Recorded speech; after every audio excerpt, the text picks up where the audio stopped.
Crocodile paradox. You're standing by a murky river, the water dark and slow, as though time itself has thickened into sludge. The air is heavy with silence, broken only by the occasional ripple from below, and then, without warning, a crocodile emerges, silent, ancient, knowing. Clamped between its jaws is your child. Your heart is a thunderstorm, your breath shallow, your mind blank with fear. But this is no ordinary predator. This crocodile speaks, its voice flat and eerie, void of emotion. It says, "I will return your child if and only if you correctly predict what I will do next." And just like that, you are caught, not merely in a battle for your child's life, but in a trap of logic and language. In this moment, you are no longer just a parent. You are a participant in one of the most confounding paradoxes of all time. The crocodile paradox is not a test of courage or strength. It's a test of certainty, of reasoning, of trust and contradiction. The moment the creature utters its condition, you are thrust into a loop, a logical snare from which there may be no escape. Your options narrow to two predictions. Either you say the crocodile will return your child, or you say it will not. On the surface, this appears simple, but the deeper you think, the more the ground beneath your certainty dissolves. Because both answers lead to impossible knots in logic, each one unraveling itself the moment you try to tie it tight. No answer satisfies the condition without also violating it. Let's explore the first possibility. Suppose you say, "You will return my child." If the crocodile planned to return the child anyway, then your prediction is accurate, and the crocodile must honor its word. The deal is fulfilled. But if the crocodile had no intention of returning the child, then your prediction is false, and the crocodile is free to keep the child. This version creates no conflict, the outcome matches the prediction, and the rules hold firm. But the paradox doesn't reside in this branch of reasoning. It lives in the second path, the one that coils around itself like a serpent devouring its tail. Now imagine you say, "You will not return my child." If the crocodile intended to keep the child, then your prediction is true. But now, by the rules of the bargain, the crocodile must return the child because you predicted correctly. And yet, if it returns the child, your prediction becomes false, breaking the crocodile's own terms. But if it doesn't return the child, then your prediction remains true, forcing the crocodile to return the child. The logic spirals. The crocodile is trapped by its own condition, and so are you. Each action contradicts the terms. No matter which direction the crocodile moves, it steps into a contradiction. This is the essence of a self-referential paradox. Like the sentence, "This statement is false." If it's true, then it must be false. If it's false, then it must be true. The crocodile's condition loops back onto itself, collapsing under the weight of its own conditions. This paradox isn't merely about a parent and a predator. It's about the limits of logic when it folds in on itself. It asks, what happens when rules create a system where no consistent action can be taken without contradiction? But there's something more subtle at work here. The crocodile paradox also interrogates the nature of trust and promise. A promise is a kind of bridge across time, a vow that something will happen later if something else happens now. But in this case, the bridge is rigged to collapse the moment you try to cross it. What is a promise worth if fulfilling it creates a contradiction? What happens when the rules of trust become impossible to satisfy? These questions bleed out from the paradox into our lives. Think of a contract filled with hidden terms, or a promise made under conditions designed to be unkeepable. The crocodile's logic mirrors situations where power disguises itself as fairness, but only offers illusions of choice. And the crocodile, what is it, really? A metaphor, perhaps, for systems that hold power over outcomes, but define the rules so that no answer can succeed. In this light, the crocodile isn't just a beast, it's bureaucracy. It's flawed institutions, it's a voice that says, "You are free to choose." but all your choices lead back to me. The paradox becomes more than an intellectual exercise. It becomes a mirror of authority that gives you the right to guess, but rigs the outcome no matter what you choose. The crocodile in that moment is the architect of a game you can never win. And this is where the paradox earns its depth. It isn't merely a puzzle, it's a commentary on the fragility of logic when it's weaponized. When a system is built not to serve fairness, but to preserve its own control, paradoxes like this arise naturally. And just like that, a question that began by the riverside in the jaws of a crocodile stretches itself across politics, law, and human relationships. It whispers about games we're forced to play, games with rules that cancel themselves out, traps that don't look like traps until we're already caught. Can the paradox be resolved? Most philosophers say no, because the contradiction is baked into the structure. It's not an error you can fix. It's the consequence of conditions that refuse to play by the same rules they demand of others. Some have suggested that the paradox only works because the crocodile's logic is flawed from the beginning. That perhaps a deal based on a prediction of itself cannot logically function. But that's the very point.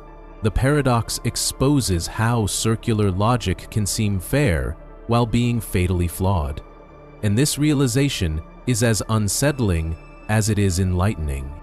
But perhaps there's another way to view the paradox, not as something to be solved, but as something to be seen clearly. A lighthouse, not a maze. A warning, not a challenge. Because sometimes, life presents you with choices that only appear to be choices. Promises that feel sincere until you examine the fine print. Systems that invite your participation while holding all the power. The crocodile paradox is a story, yes, but it's also a lens, a way of seeing. A method for detecting when fairness is just a disguise for entrapment. And in that light, maybe the most powerful move you can make isn't to answer the crocodile at all. Maybe it's to recognize that the game was rigged from the beginning. That there is no right guess because the logic isn't built to reward truth, it's built to collapse upon itself. And maybe, just maybe, by seeing the trap clearly, you free yourself from its grip, not by winning, but by refusing to play. So if you ever find yourself standing by a metaphorical river, face to face with a situation that demands an impossible choice, where every answer loops back into contradiction, remember the crocodile paradox. Remember that not all promises are designed to be kept. Not all systems are meant to be navigated. Some are only meant to be seen for what they are.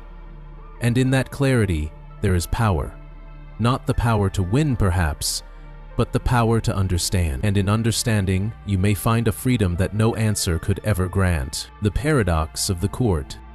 There is an old tale from ancient Greece, told in the quiet corners of philosophy, where logic meets law and confusion masquerades as justice. It's called the paradox of the court. At first glance, it seems like a simple dispute between a teacher and his student, between a promise and a payment. But as the details unfold, so does the riddle, spiraling into a web of contradictions that neither side can resolve without undoing their own reasoning. In this paradox, both the teacher and the student are right, and yet both are also wrong. A case where justice and logic stare each other down and neither blinks. The story begins with Protagoras, a wise and celebrated sophist, known for teaching the art of persuasion and argument. A young man named Euathlus approaches him, eager to learn the law. But there's a problem. Euathlus cannot afford to pay the full fee for his education, so the two strike an agreement. Protagoras will teach him everything he knows about law and courtroom argumentation. In return, Euathlus will pay Protagoras his fee only after he wins his first court case. It seems fair. It seems logical. But this agreement, as we'll see, holds the seed of a logical explosion. Time passes. Euathlus completes his education, absorbing the wisdom and strategy Protagoras imparts. But then something unexpected happens. Euathlus never enters a courtroom. He avoids legal work entirely. No lawsuits, no clients, no verdicts. As months stretch into years, Protagoras grows restless. His fee remains unpaid, his end of the deal seemingly dangling in limbo. Eventually, he has had enough. So, in an ironic twist, the teacher sues the student. He takes Euathlus to court in an effort to force him to pay the fee he believes he is owed. And this is where the paradox begins to tighten around them both. Protagoras steps forward with a confident claim. "If I win this case," he says, "the court will order Euathlus to pay me, and I will receive what I am owed. But if I lose this case, then Euathlus will have won, and by the terms of our agreement, he will then owe me the fee anyway, whether by verdict or by contract, he gets paid." But Euathlus, sharp and clever, presents the mirror image. "If I win this case," he says, "the court will rule that I do not owe Protagoras anything, and if I lose, I still won't have to pay because I haven't won a case yet. Our contract only requires me to pay after my first courtroom victory, and this wouldn't count." Just like Protagoras, Euathlus argues that he too wins either way. No matter the outcome, he believes he walks away without paying a single coin. So here they are, locked in a courtroom not just by law, but by logic. Each one claims an airtight argument, each one builds a fortress of reasoning around their position, and yet when you step back, you see the cracks. If Protagoras wins the case, the court orders payment, but that means Euathlus has not yet won, and so the contract hasn't been triggered. If Euathlus wins, then by contract he owes payment, but the court has just said he does. The arguments cancel each other out, and no decision seems to satisfy both the contract and the verdict.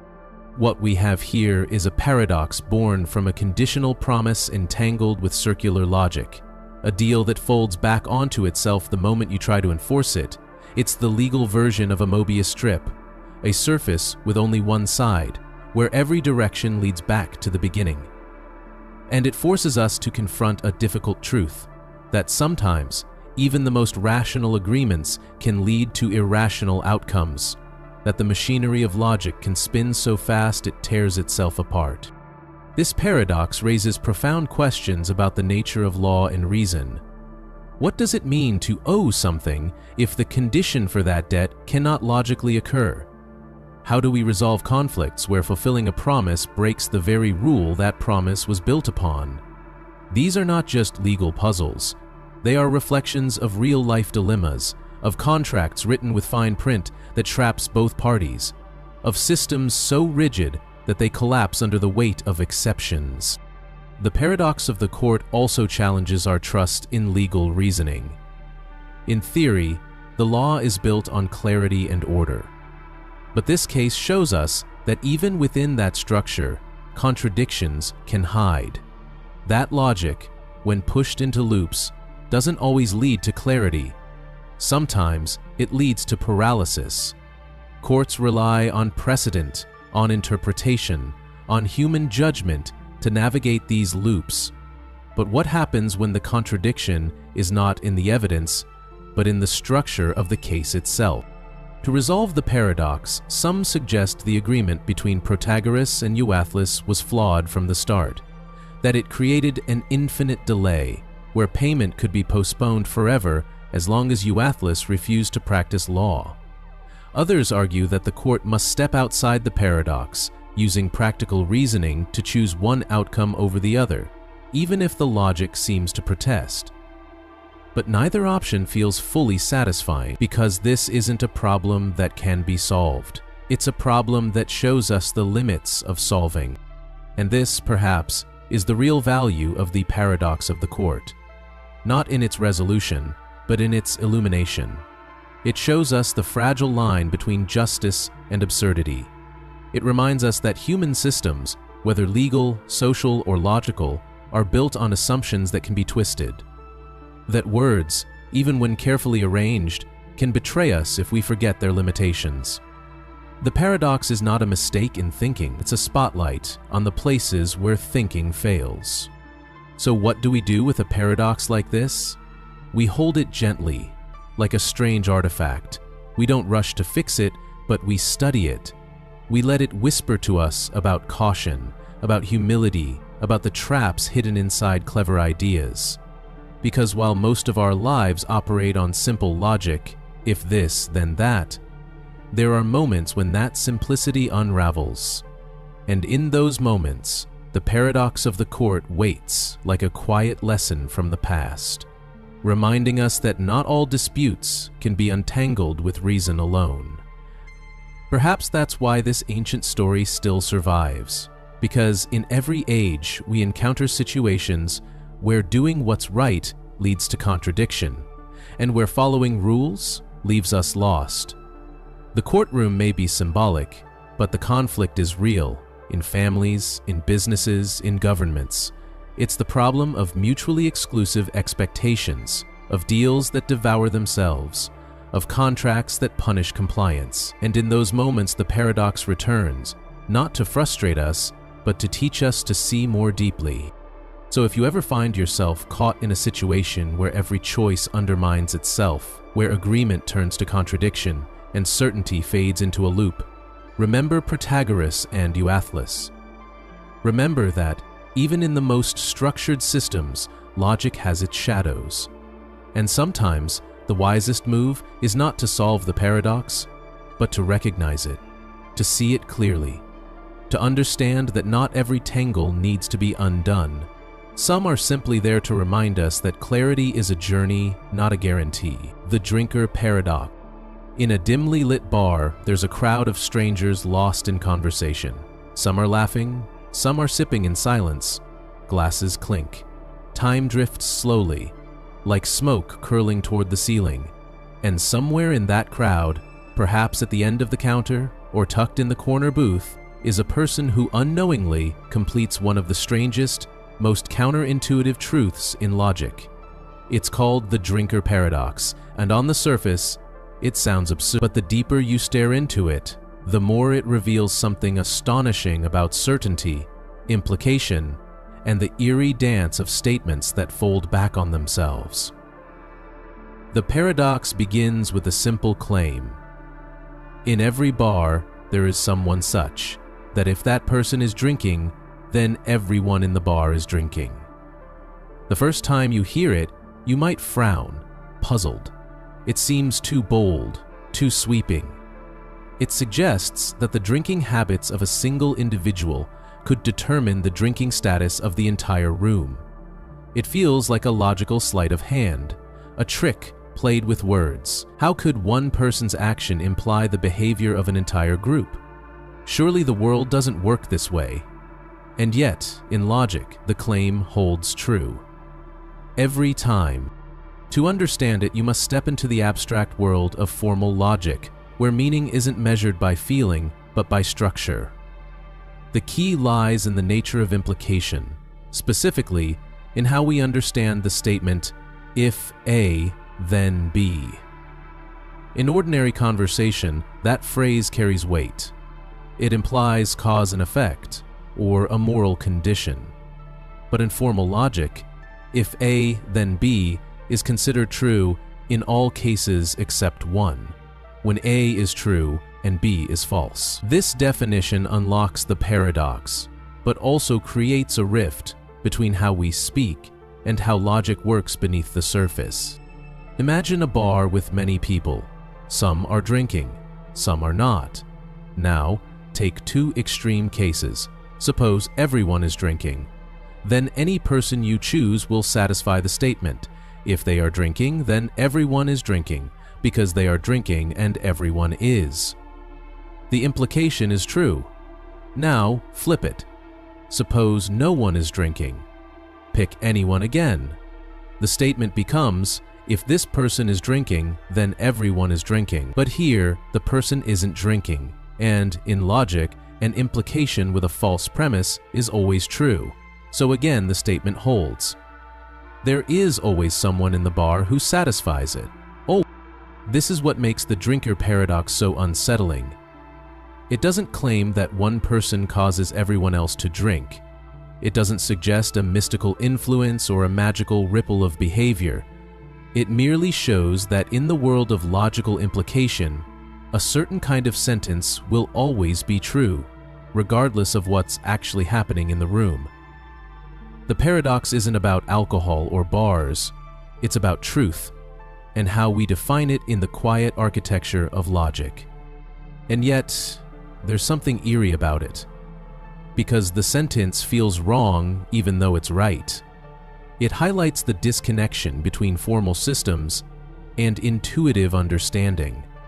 We expect logic to reflect common sense, but sometimes it reflects something deeper, something colder, more precise, and less human. The drinker paradox reminds us that logic doesn't always care about meaning in the way we do. It only cares about structure, about the internal consistency of statements, about the shape of thought without the color of experience. But this paradox also invites us to reflect on implication in our own lives. How often do we assume that if this then that reflects causality when it may only reflect association or convenience? We say things like, "If she cares, she'll call," or "If I try, I'll succeed," embedding emotion and expectation into our reasoning. But these aren't the same as logical implications. They're stories we tell ourselves, useful maybe, but not necessarily true. The drinker paradox peels away the narrative and shows us the bones of implication. It's not a story, it's a structure. And it whispers something else too, that sometimes the presence of truth doesn't depend on who it points to, but on how it's framed. The person who makes the statement true doesn't need to know they are doing it. They don't need to change anything. They only need to exist in a specific relationship to the group. The paradox exists because of the group's composition, not because of the individual's intention. That's a strange kind of invisibility, where you're part of a truth simply by being placed in the right configuration, like a piece in a puzzle that completes the image without knowing it. It also asks us to question the boundaries between individual and collective behavior. When does one person's condition reflect the group, and when is it just an isolated fact? In society, we often overestimate the influence of the individual. We point to figureheads and say, if they fall, everything will fall. But the drinker paradox reminds us that the relationship between one and many is more nuanced. Sometimes the group makes the truth true, not through action but through implication, through the strange dance of logic that binds everyone together, whether they know it or not. And then there's the quiet philosophical core of the paradox, the idea that truth can exist independently of observation. No one in the bar needs to know who the person is. No one needs to test the statement, and yet, the statement remains true. It's a truth without witness, without experiment, without revelation. It just is. And that, too, is unsettling. We like to think that truth is something we discover, something that waits to be revealed. But in formal logic, some truths don't care whether we find them. They exist, cold and unblinking, in the structure of what must be. So if you ever find yourself in a crowded room, surrounded by conversations and half-empty glasses, think of the drinker paradox. Somewhere in that room, without anyone noticing, is a person who fulfills the strangest logical statement you've ever heard. And maybe they're drinking. Or maybe they're not. It doesn't matter. What matters is that the truth exists, not because of choice or intention, but because of how the world is arranged. The truth was waiting there all along, hiding in plain sight, silently binding the group with invisible threads of logic. This paradox is more than a curiosity. It's a lesson in humility. It shows us that the world of logic operates on principles that sometimes defy our intuition. It teaches us to question the meanings we assign to cause, to consequence, to statements we take for granted, and it reminds us that some of the most unsettling truths are not the ones that scream, but the ones that whisper softly from the corners of our minds, asking us to think a little more carefully, a little more deeply, before we speak. So the next time you hear someone say, "If this happens, then that must follow," pause. Ask yourself, what kind of implication are they making? Is it built on logic or on emotion? Is it structure or story? And if it's structure, remember the paradox that lives in the bar, the quiet logic that doesn't need to be seen to be true, the strange idea that one person in just the right place makes the entire room echo with an unseen truth. That, perhaps, is the most powerful thing of all, the Raven paradox. In a quiet field under a cloud-streaked sky, a black raven lands on the branch of a pale tree.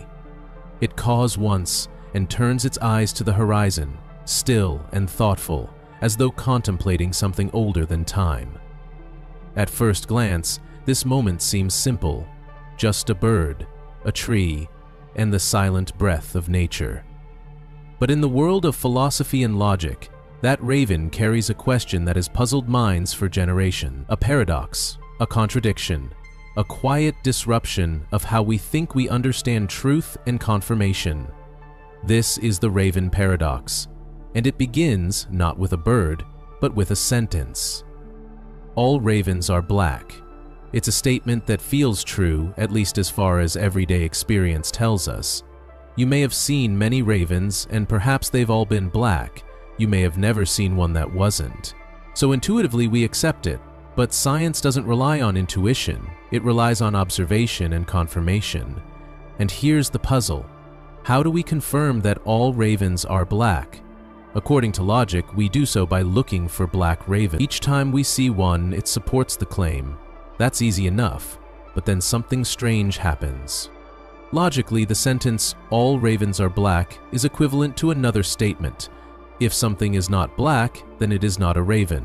This is called the contrapositive. In logic, a statement and its contrapositive are always equivalent. They say the same thing in different words. But this leads to an unsettling idea. Suppose you are walking through a market and you see a green apple. That apple is not black, and it is certainly not a raven. According to logic, this green apple confirms the statement, "all ravens are black." And that feels wrong. Why would a green apple tell us anything about ravens? It seems absurd. A fruit, in a market, miles from any bird, somehow strengthening our belief in a universal truth about feathers and wings. This is the core of the Raven paradox, that every non-Beck, non-Raven, every white shoe, every yellow pencil, every blue car, logically supports the claim that all ravens are black. But intuitively we reject this. We don't feel closer to the truth about ravens by seeing things that are clearly not ravens at all. And yet, the logic holds. The paradox was first introduced by the philosopher Carl Hempel in the mid-20th century. He wanted to explore the nature of confirmation, how we come to believe universal statements based on limited observation, and what he found was a hole in our intuition, a place where logic and experience part ways. In pure formal reasoning, every piece of evidence that fits the contrapositive should count, but in human minds, that evidence feels hollow, distant, irrelevant. So we are left with a split. On one side, the mathematical beauty of logic, telling us that every green apple is a friend to our belief in black ravens, and on the other, our sense of meaning and relevance, telling us that only actual ravens should matter. The paradox lives in that gap. It thrives in the discomfort between what must be true in theory and what feels useful in practice. Some have tried to resolve this paradox by looking more deeply at the idea of relevance. Not all confirmations are equal, they say. Seeing 1,000 black ravens is more significant than seeing 1,000 white plates. Even if both are technically confirming evidence, one is stronger, more direct, more meaningful. This leads us into Bayesian reasoning, where belief is not simply confirmed or not, but updated in degrees based on how much the new information matters. In this view, the green apple does help, but so little that we barely register it. Others argue that the problem is not with the logic, but with the way we interpret universal claims. All ravens are black is not just a logical form, it's a reflection of the real world. And in the real world, not all possibilities are equal. The universe is full of non-Beck, non-Ravens. Infinite, perhaps, and so each new one adds so little weight to our belief that it's practically meaningless. But still, the paradox remains, because the logic doesn't care how much the confirmation weighs, it only cares that it confirms. This is what makes the Raven paradox more than a puzzle. It is a mirror. It shows us the subtle ways in which human thought bends around usefulness, meaning, and context. We are not perfect reasoners, we are storytellers, pattern finders. We care about what feels connected, what speaks directly to the idea at hand. And while logic may accept every quiet nod from a green apple, our minds crave something more direct. A raven, black as the night, in the wild, under the sky. That is the kind of confirmation we trust. But perhaps the most beautiful aspect of the Raven paradox is the way it makes us slow down and question the act of knowing itself. How do we know what we know? How do we build belief from scattered experience? Is the world built from tight logical structures, or from soft patterns that whisper to us through intuition and relevance? The paradox doesn't answer these questions. It simply raises them, gently, like a raven lifting off from a branch into still air. It also reminds us that knowledge is not only about correctness, it's about connection, about how ideas link together in the mind. A child who learns that all dogs bark doesn't confirm it by observing cats. They watch dogs. They listen. They build belief through direct alignment. And yet, in logic, the child could just as well notice that a fish doesn't bark and feel a tiny tug of confirmation. This is the gap between form and feeling, the gap the Raven paradox illuminates. In this way, the paradox offers something quiet and valuable. Not just a challenge, but a perspective. It shows us that even the simplest statements can hide complexity, that the act of confirmation is not as clean as we might think, and that the human mind, while powerful, walks a delicate line between logic and meaning. We want truth to feel intuitive, but sometimes truth is more subtle than that. So if you ever find yourself in a quiet moment, watching a raven settle onto a branch, or picking up a green apple in a market, pause. Let the paradox unfold in your mind. Think of the strange logic that connects the two. Feel the tension between reason and relevance, and let it remind you that understanding the world is not a straight path, but a winding trail. One that loops through intuition and logic, through the expected and the strange, but trails that leads not just to answers, but to deeper ways of asking the question. Because in the end, the Raven paradox is not a flaw, it is a feature, a quiet guide that shows us the limits of strict reasoning and the power of curiosity. It invites us to see the beauty in contradiction, the richness in confusion, and the strange, soft music that plays when logic and life share the same stage. It's not just a puzzle for philosophers. It's a story about how we think, how we see, and how we reach for certainty in a world that often refuses to give it. The Grellin-Nelson paradox. Imagine standing in a quiet library, surrounded by shelves of language, words about words, books about how to use books. Here, meaning loops back on itself. Here, language is not just a tool, but a mirror. And somewhere, tucked between the pages of an old logic text, or whispered through the air in a philosophy class, lives one of the strangest paradoxes ever to arise from self-reference. It doesn't speak of birds or courtrooms or games, it speaks of adjectives, those humble words that decorate our thoughts. This is the Grellin-Nelson paradox, and it begins with a simple question: can a word describe itself?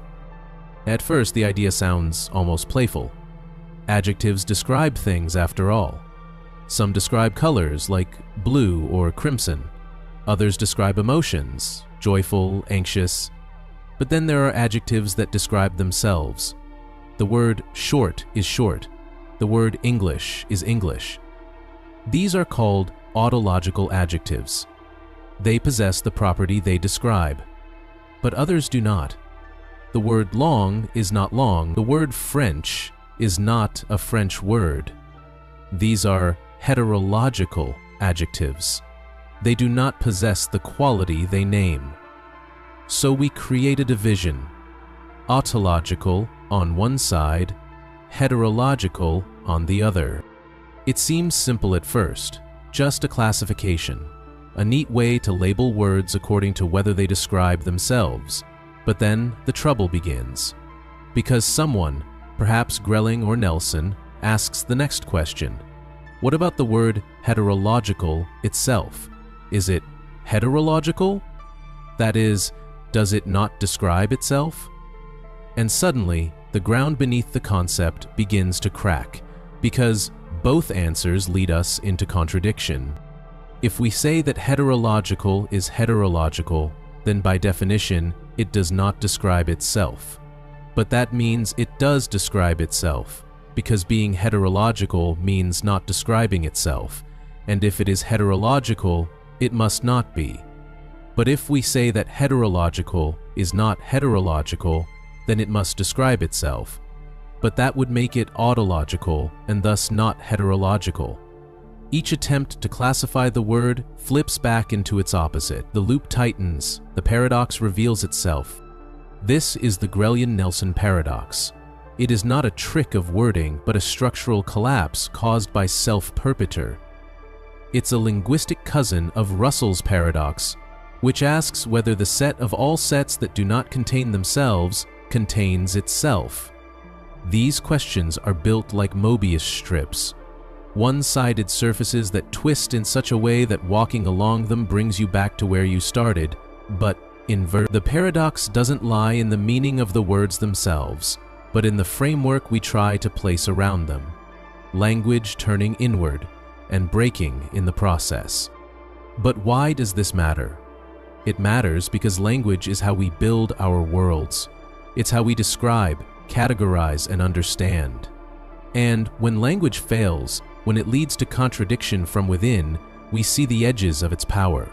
The Grelling-Nelson paradox shows us that, even in systems as familiar and fundamental as language, self-reliance creates instability.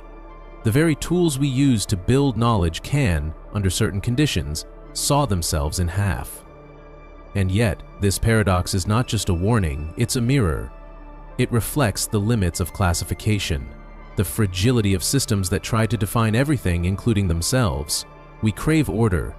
We want to sort the world into bins, true and false, black and white, self-descriptive and not. But the Grelling-Nelson paradox whispers that some things resist sorting, that the moment a system turns to examine itself, it risks falling into contradiction. This is not just a linguistic problem, it's a philosophical one, a logical one, a human one. We encounter similar loops in identity, in thought, in self-awareness. When a mind thinks about itself, or a belief questions its own validity, or a rule applies to the rules themselves, we often find the same kinds of paradoxes: feedback loops, infinite regress, contradiction. The Grelling-Nelson paradox becomes a symbol for all moments when we try to define something that is both the observer and the observed. Language is simply the medium here, but the lesson is much larger. In this light, the paradox becomes something almost sacred, a doorway into the deep tension between self and system, a reminder that not all things can be fully understood from within their own frame. Like trying to lift yourself by your own bootstraps or to look into your own eyes without a mirror. The Grelling-Nelson paradox teaches us about boundaries, the edges of logic, the soft walls of definition. It tells us that every system, no matter how complete, may contain questions it cannot answer.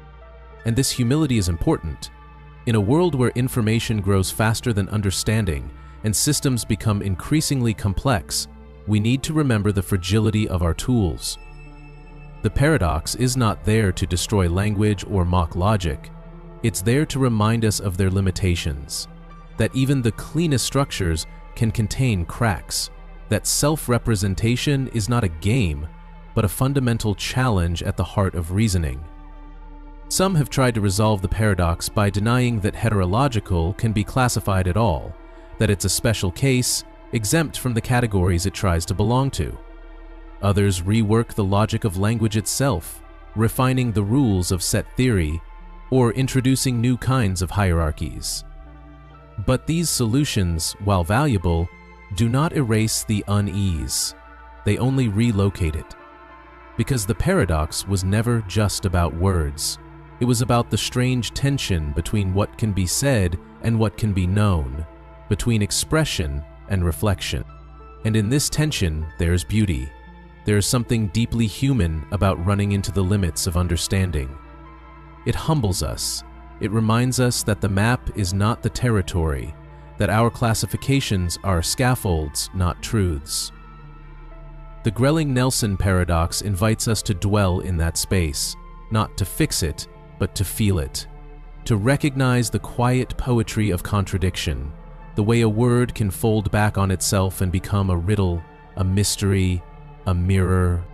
So, if you ever find yourself wondering about the nature of meaning, or about whether a thought can describe itself, or whether a sentence can contain its own undoing, remember the paradox that lives in adjectives.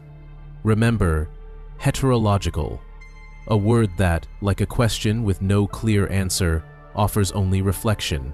And maybe, in that reflection, you'll find something more than logic. You'll find awareness, not of how the system works, but of where it stops. And that, too, is a kind of knowledge. Because some of the most powerful lessons in life come not from answers, but from the realization that some questions are unresolvable, that some loops are unbreakable, that some thoughts, once thought, spiral into themselves endlessly. The Grelling-Nelson paradox is one of those thoughts, a silent spiral, a word that turns into a question, and the question into a paradox, and the paradox into a reflection of your own mind watching itself think. The Ross-Littlewood paradox. Picture a large urn resting quietly on a table in an empty room. There is nothing remarkable about the urn, just polished glass open at the top, hollow and waiting. But this urn will become the stage for a paradox that quietly dismantles our understanding of infinity, of time, of motion, and completion. It's known as the Ross-Littlewood paradox, and, like many paradoxes, it begins with something simple, balls being added and removed from the urn in a specific sequence. But as you watch the process unfold, something starts to feel off. Because what begins as a straightforward counting game ends with a conclusion so strange, so counterintuitive, that it leaves the mind quietly spinning in place. Imagine the urn is empty. At 1 minute to midnight, you add 10 numbered balls into it, balls labeled 1 through 10. Then you remove one ball, let's say ball number 1. 30 seconds later, at 30 seconds to midnight, you add another 10 balls, numbered 11 through 20, and remove ball number 2. 15 seconds later, you add balls 21 through 30 and remove ball number 3. You continue like this, doubling the frequency each time. Every round, you add 10 new balls and remove just 1. The intervals shrink, 7.5 seconds, 3.75 seconds, and so on. By the time midnight arrives, you've repeated the process infinitely many times. And now the question arises, how many balls are left in the urn? Intuitively, you might think the urn is overflowing. After all, you're adding 10 balls each time and removing just 1. That's a net gain of 9 balls per step. 9 times infinity should be a lot, an infinite number, surely. But logic has a quiet surprise waiting. If you trace each individual ball, you'll find that it was eventually removed. Ball 1 was removed in the first step, ball 2 in the second, ball 3 in the third, and so on. Every ball you ever added has a number, and every numbered ball is removed in some future step. None remain. At midnight, the urn is empty. And yet, at the same time, you performed infinitely many steps, adding more and more balls, than you removed. How can both be true? How can you endlessly add and still end up with nothing? This is the heart of the Ross-Littlewood paradox. It reveals the subtle tension between two kinds of infinity, the number of operations and the number of elements involved. It shows that the idea of infinity isn't a singular thing, but a family of behaviors that defy our finite intuition. In the finite world, process and result are aligned. If you add more than you take away, you end up with more. If you repeat something often enough, it accumulates. But infinity breaks that contract. When the steps are infinite, strange rules take over. The order of operations matters. The identity of each object becomes crucial. Infinity allows you to do things that feel impossible, like remove every item you ever added, while still having added more than you removed. It's not that math is lying. It's that our sense of balance and fairness doesn't hold up under infinity's gaze. But the paradox doesn't stop there. What if instead of removing the lowest numbered ball each time, you removed a random one, or one with a higher number? Would that change the outcome? It turns out it does. The result depends entirely on the rule used for removal. If you always remove the highest numbered ball, then more and more low-numbered balls remain. If you remove randomly, the result becomes unpredictable. The paradox exposes how, under infinite operations, the outcome is not determined only by quantity, but by the structure of actions. This is what makes the Ross-Littlewood paradox so unsettling. It forces us to accept that the infinite is not just a larger version of the finite. It is something else entirely. A realm where intuitive rules are suspended, where order trumps arithmetic, where infinite processes can contradict finite expectations. In that realm, even the idea of completion becomes slippery.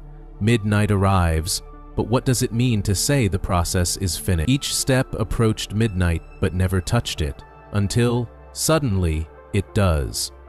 And in that final instant, the result is nothing.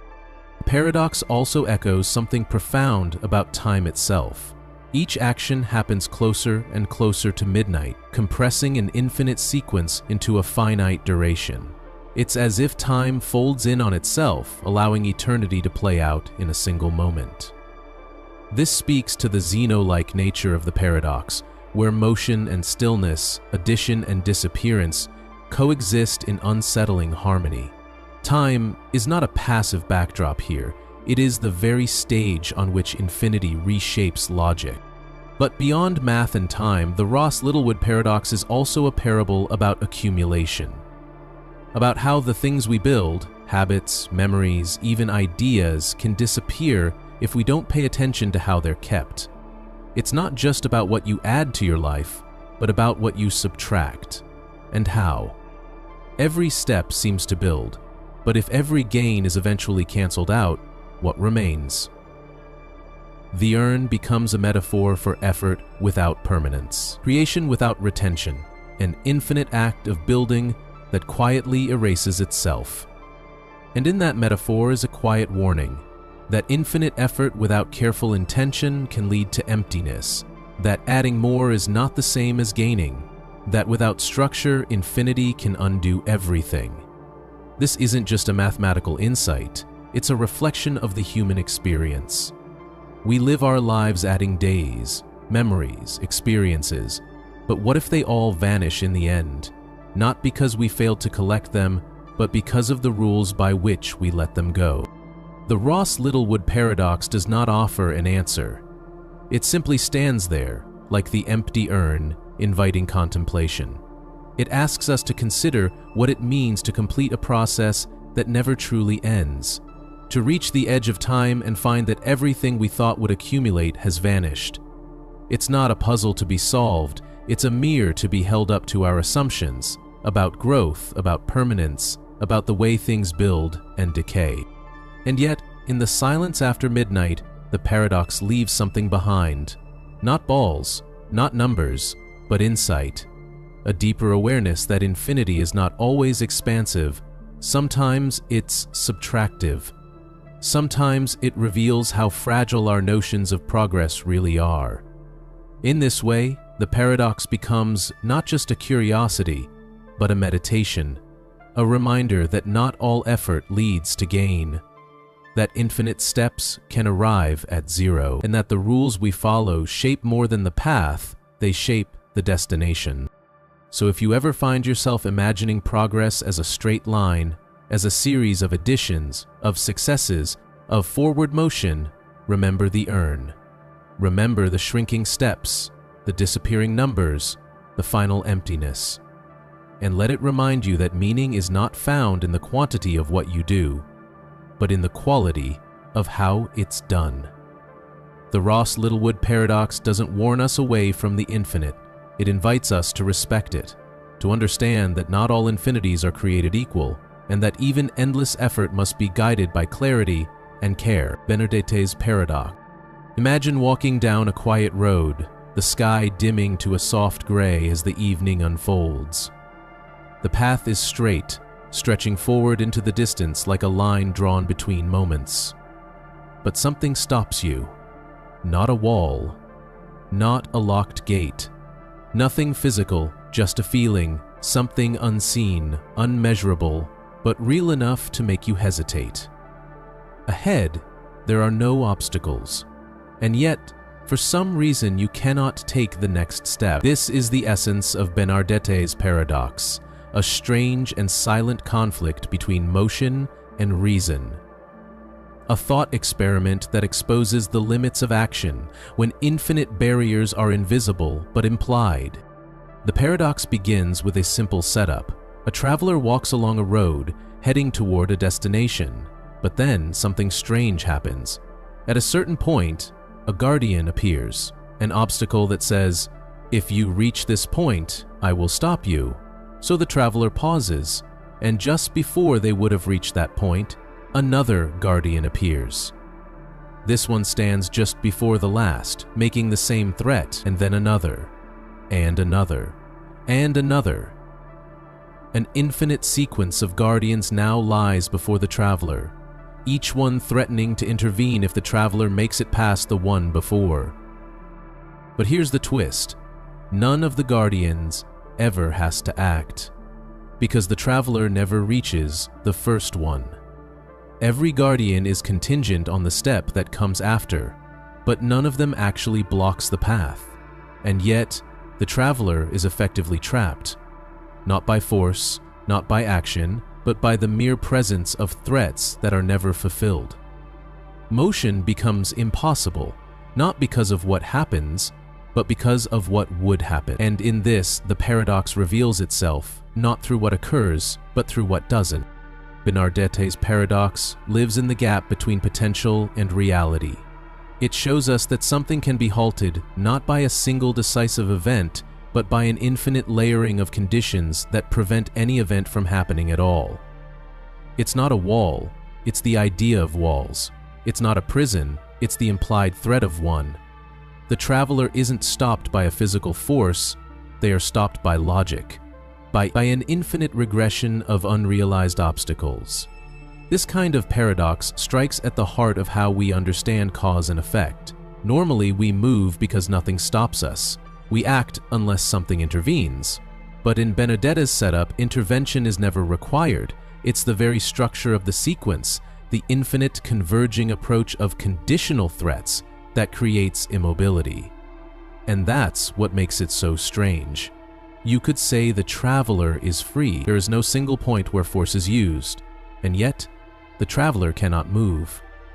In this way, the paradox becomes a quiet prison of the mind, a stillness built from infinite conditions, rather than any single constraint. To better understand its subtle power, imagine trying to reason your way past the guardians. You might say, "I'll just take one step forward." But the moment you plan to step, you realize that doing so would trigger the next guardian, and so you hesitate. But that hesitation is not caused by an action, it's caused by a cascade of imagined consequences. The entire system is rigged to prevent movement not by acting, but by existing. The paradox becomes a loop of inaction born from infinite anticipation. The traveler is paralyzed not by resistance, but by an overabundance of reasons not to move. This paradox has deep implications, not just in logic but in philosophy, metaphysics, and even psychology.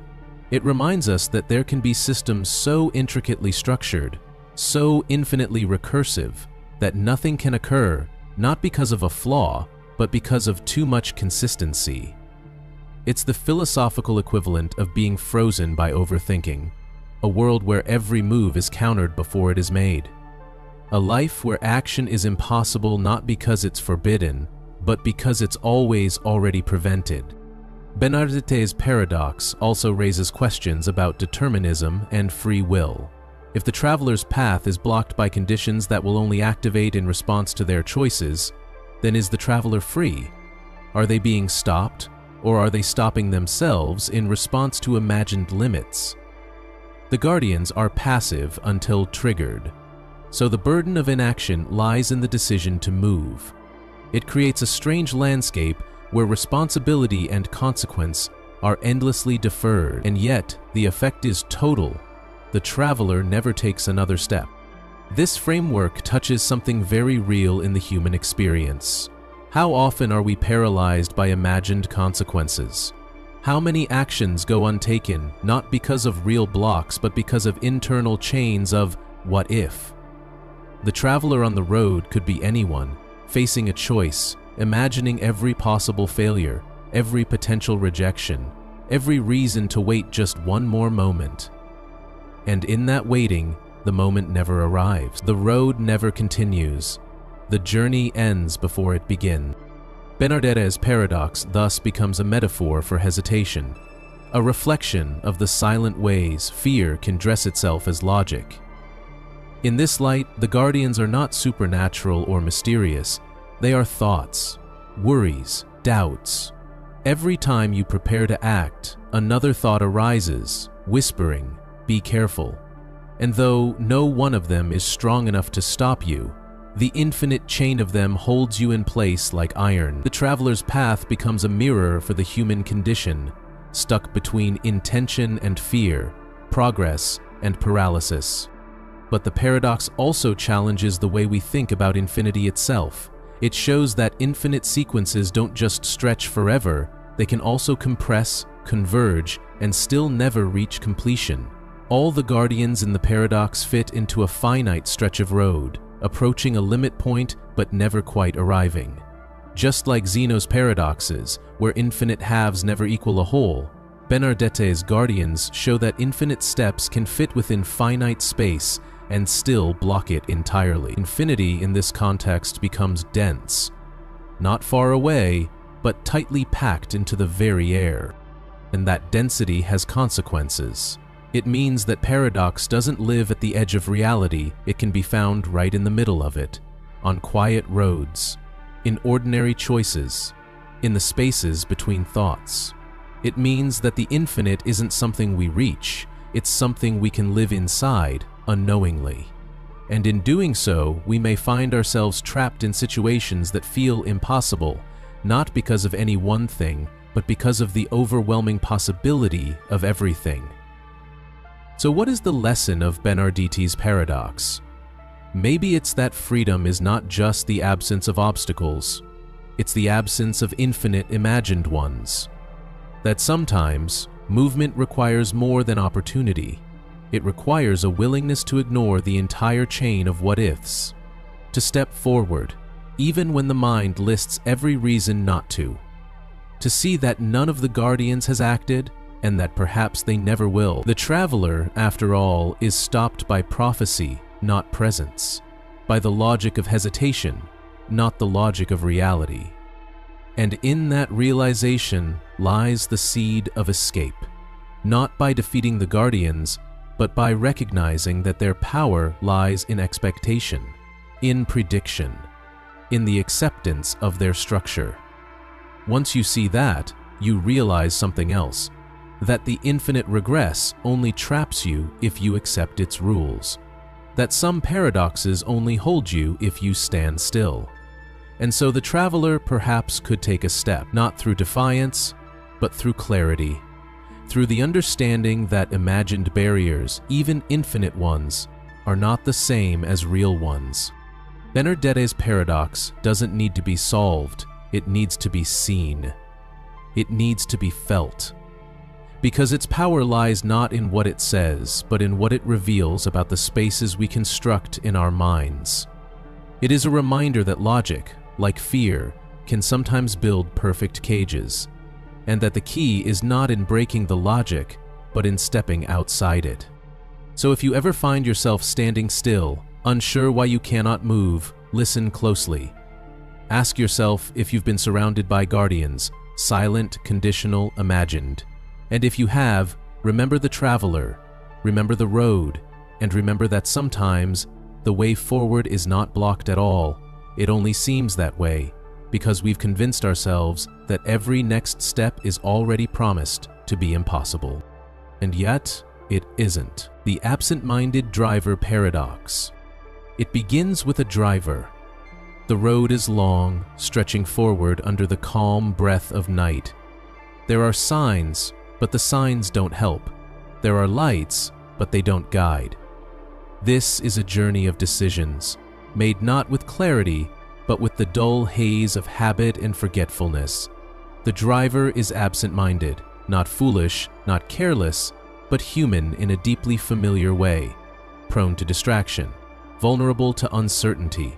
And it is in this forgetfulness that the paradox begins, a situation that quietly unravels our assumptions about rationality, memory, and the nature of decision-making. The driver has a goal, to reach a destination. There are two exits along the way. The first exit is not the right one. If he takes it, he will end up somewhere he doesn't want to be. The second exit is the correct one, but if he misses it, he will be forced to continue on to a less desirable outcome, a costly detour, a dead end, a place he was trying to avoid. The challenge is simple in structure. Skip the first, take the second. But here is the twist. When the driver begins the journey, he knows that by the time he reaches an exit, he will not remember whether it is the first or the second. This forgetfulness is not a minor inconvenience. It is the heart of the paradox. At each exit, the driver will not know which one it is. He cannot count. He cannot recall. All he can do is choose. Should he exit now or continue? And each choice must be made without knowing whether it's too soon or too late. This is not a question of intelligence. It is a question of decision-making under imperfect knowledge, and in that imperfection, a logical maze begins to unfold. Before starting the drive, the driver tries to reason through the problem. He thinks, if I assign a probability to exiting, say, a certain percentage chance that I'll take the ramp when I reach it, I can optimize my chances of ending up at the right place. But then the reasoning loops. At the first exit, if he exits, he ends up in the wrong place. At the second, if he passes, he overshoots. But the paradox lies in this. The optimal strategy tells him to sometimes take the first exit because in forgetting and assigning equal likelihood to each point, he must hedge against not recognizing the second exit when it comes.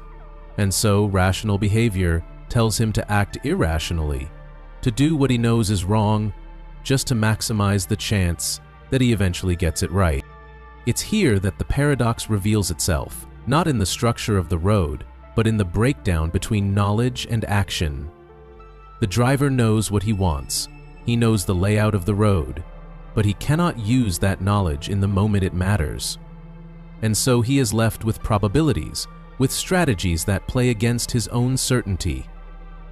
The result is a plan that seems absurd, a plan that, at its core, involves deliberately doing the wrong thing some of the time, because doing only the right thing is no longer possible. This challenges something deep in our understanding of rational choice. Normally, we assume that rationality involves maximizing outcomes, that it means acting in alignment with our goals and values. But the absent-minded driver is rational. He calculates, he prepares, he even chooses the best statistical strategy available. And yet, the outcome is irrational. he may end up in the wrong place, even when he did everything right. The paradox shows us that rational action does not guarantee rational results, not when memory is flawed and knowledge cannot be applied precisely. It's a quiet reminder that being smart is not always enough, that clarity of thought does not always lead to clarity of result. In life, just as on the road, we often make decisions without full knowledge. We act under assumptions. We try to compensate for what we forget, for what we cannot know. And in doing so, we sometimes build strategies that feel wrong, even when they're statistically sound. The paradox becomes not just a thought experiment, but a reflection of our real-world limitations. And it goes deeper. The paradox invites us to question the nature of time and information. At what point is knowledge useful? If the driver cannot use his memory at the exact moment of decision, then is that knowledge truly knowledge? Or is it a ghost? Something that feels like understanding, but fails to guide behavior when it's needed most. This is not just a problem of memory, it is a problem of self-awareness, of context. The driver is lost, not because he lacks intelligence, but because his mind cannot stay present with the timeline his logic creates. In that, there is something deeply human. We make plans with full clarity, but often execute them in a fog. We intend to say the right thing, to take the right turn, to make the best choice, but in the moment, we hesitate, we forget, we guess. The absent-minded driver is all of us, trying to navigate paths we've mapped out long before, but with no way to remember where we are in the journey. He's the student who forgets the studied material during the exam, the person who makes the same mistake again, not out of recklessness, but because memory failed in the moment it mattered. The paradox also speaks to trust in ourselves and in systems. Can we build decision-making frameworks that protect us from our own forgetfulness? Can we design strategies that work even when we cannot see where we are? The driver's optimal plan is a probabilistic one. Exit with a certain chance, pass with a certain chance, repeat. But even that plan feels wrong.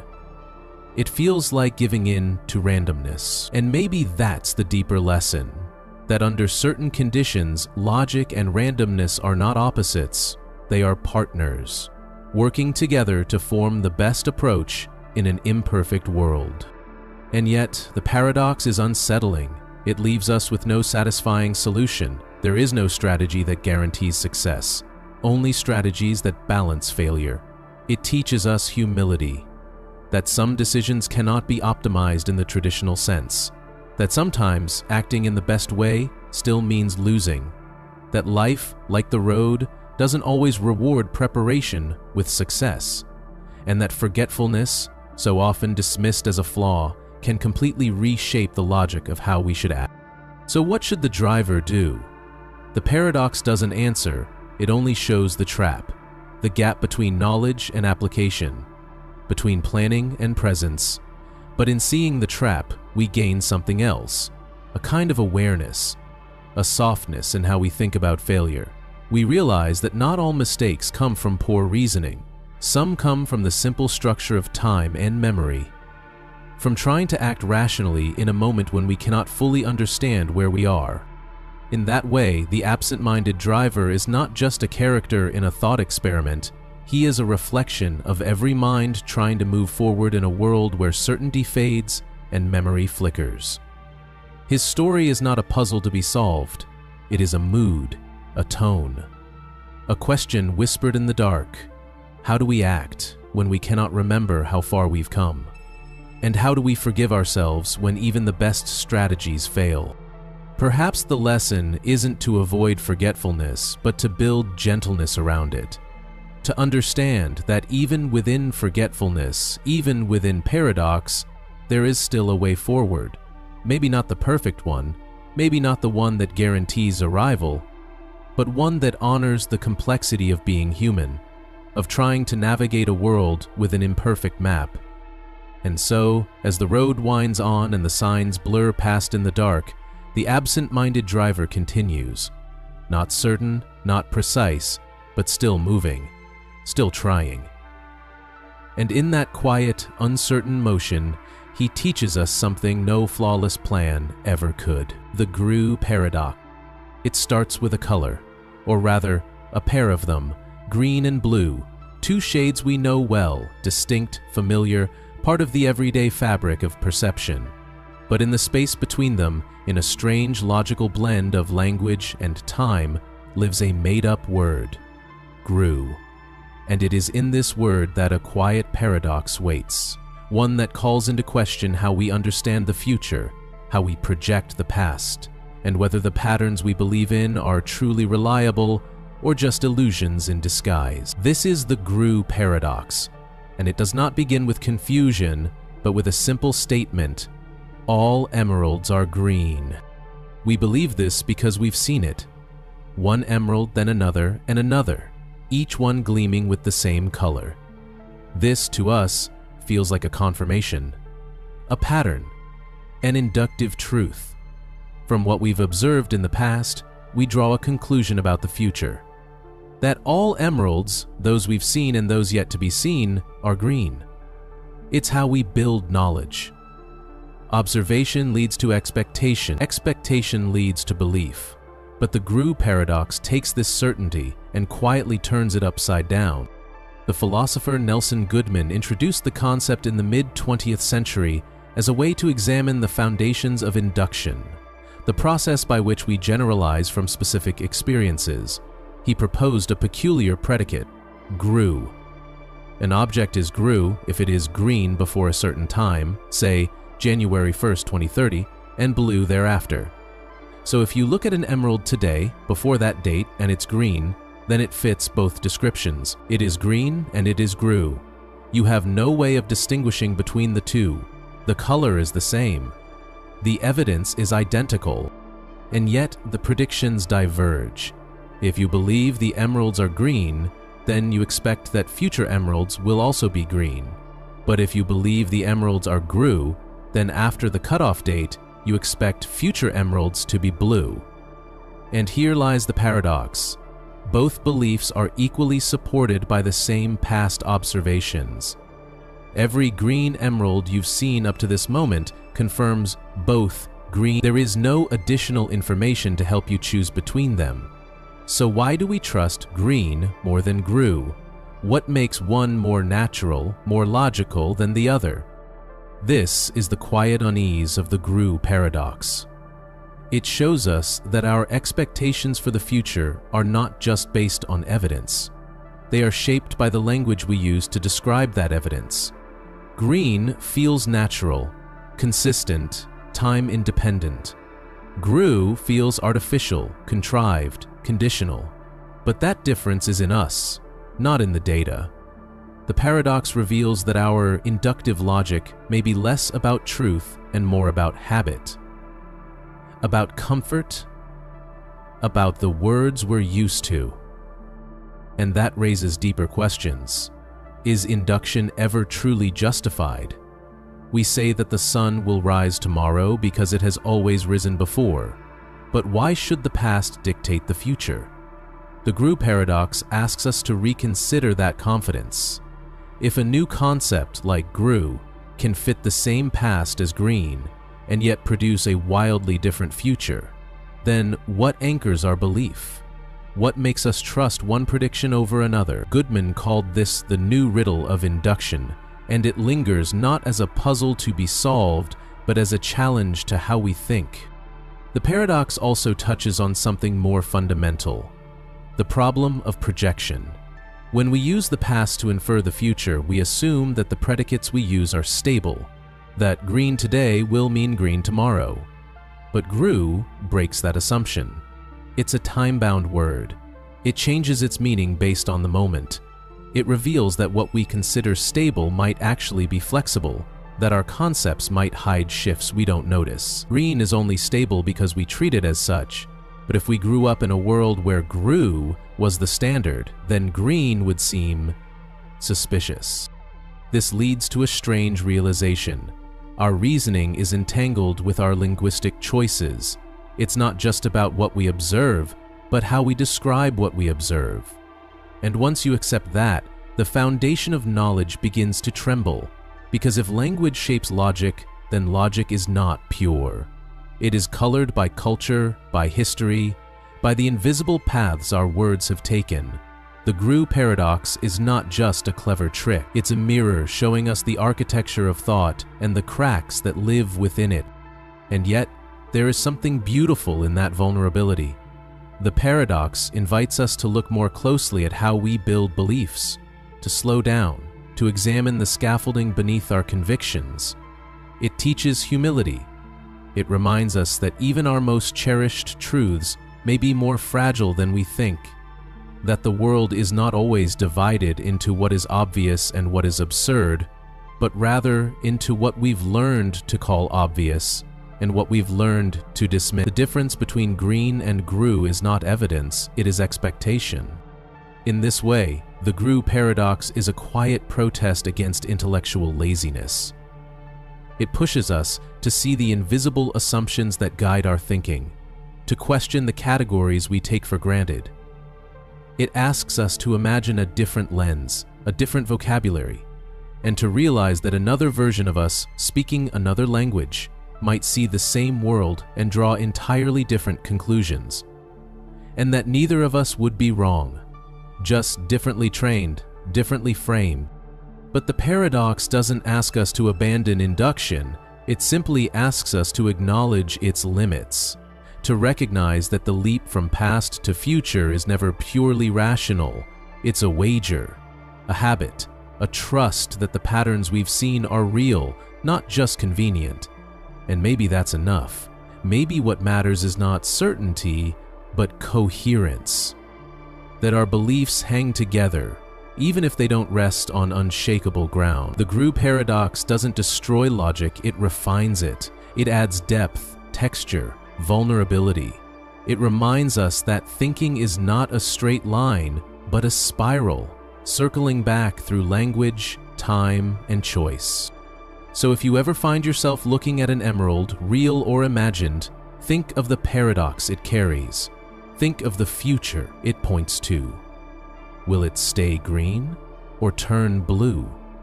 Both answers are consistent with the past, and yet only one feels right. Ask yourself why. Ask where that feeling comes from, and in doing so, you will have stepped into the heart of the GRU paradox. Not as a critic, but as a participant, a mind watching itself choose, watching itself believe. And maybe in that moment, you'll understand what makes the paradox so powerful. It's not the challenge it poses to science or logic. It's the light it casts on the quiet machinery of thought, on the way we trust the world, on the stories we tell ourselves about what comes next, and why. GRU is not just a word, it is a crack in the lens, a question that keeps asking, a shade of uncertainty painted across the surface of belief. And if that shade never quite goes away, maybe that's okay, because in the space it opens, something else can grow. Not doubt, but depth.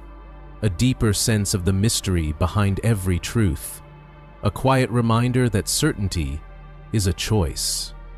And that even in a world of green emeralds, a new word can open a new world. Thomson's lamp paradox.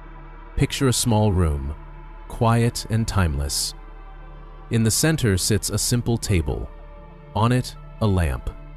Not ornate, not broken, just a lamp, connected to a switch ready to be turned on or off. It is a device we all know, a thing that obeys commands with certainty. Flip the switch, the light turns on. Flip it again, it goes dark. There is no mystery in its operation, and yet, this unassuming object becomes the center of a paradox so strange, so deceptively simple, that it forces us to question the very nature of change, of time, and of completion. This is Thomson's lamp paradox, a thought experiment that takes place not in the realm of light, but in the strange folds of infinity. It begins with a proposal. Suppose at noon you turn the lamp on, then 30 seconds later you turn it off. After 15 more seconds, you turn it back on. Then off after 7.5 seconds. Then on after 3 3/4, and so on. Each interval is half the previous one, and with each step you flip the switch. On, off, on, off. Forever.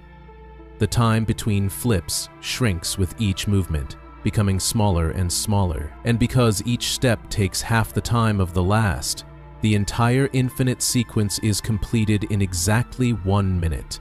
At precisely 12:01, you've finished flipping the switch an infinite number of times. And now the question emerges: what is the state of the lamp at that moment? Is it on or is it off? This is where the paradox lives, because no matter which answer you give, it seems to unravel itself. If you say the lamp is on, then you must explain why, since it was turned off last. But if you say it's off, then at some point it was turned on after that. Every state is immediately undone. Every action has a counteraction.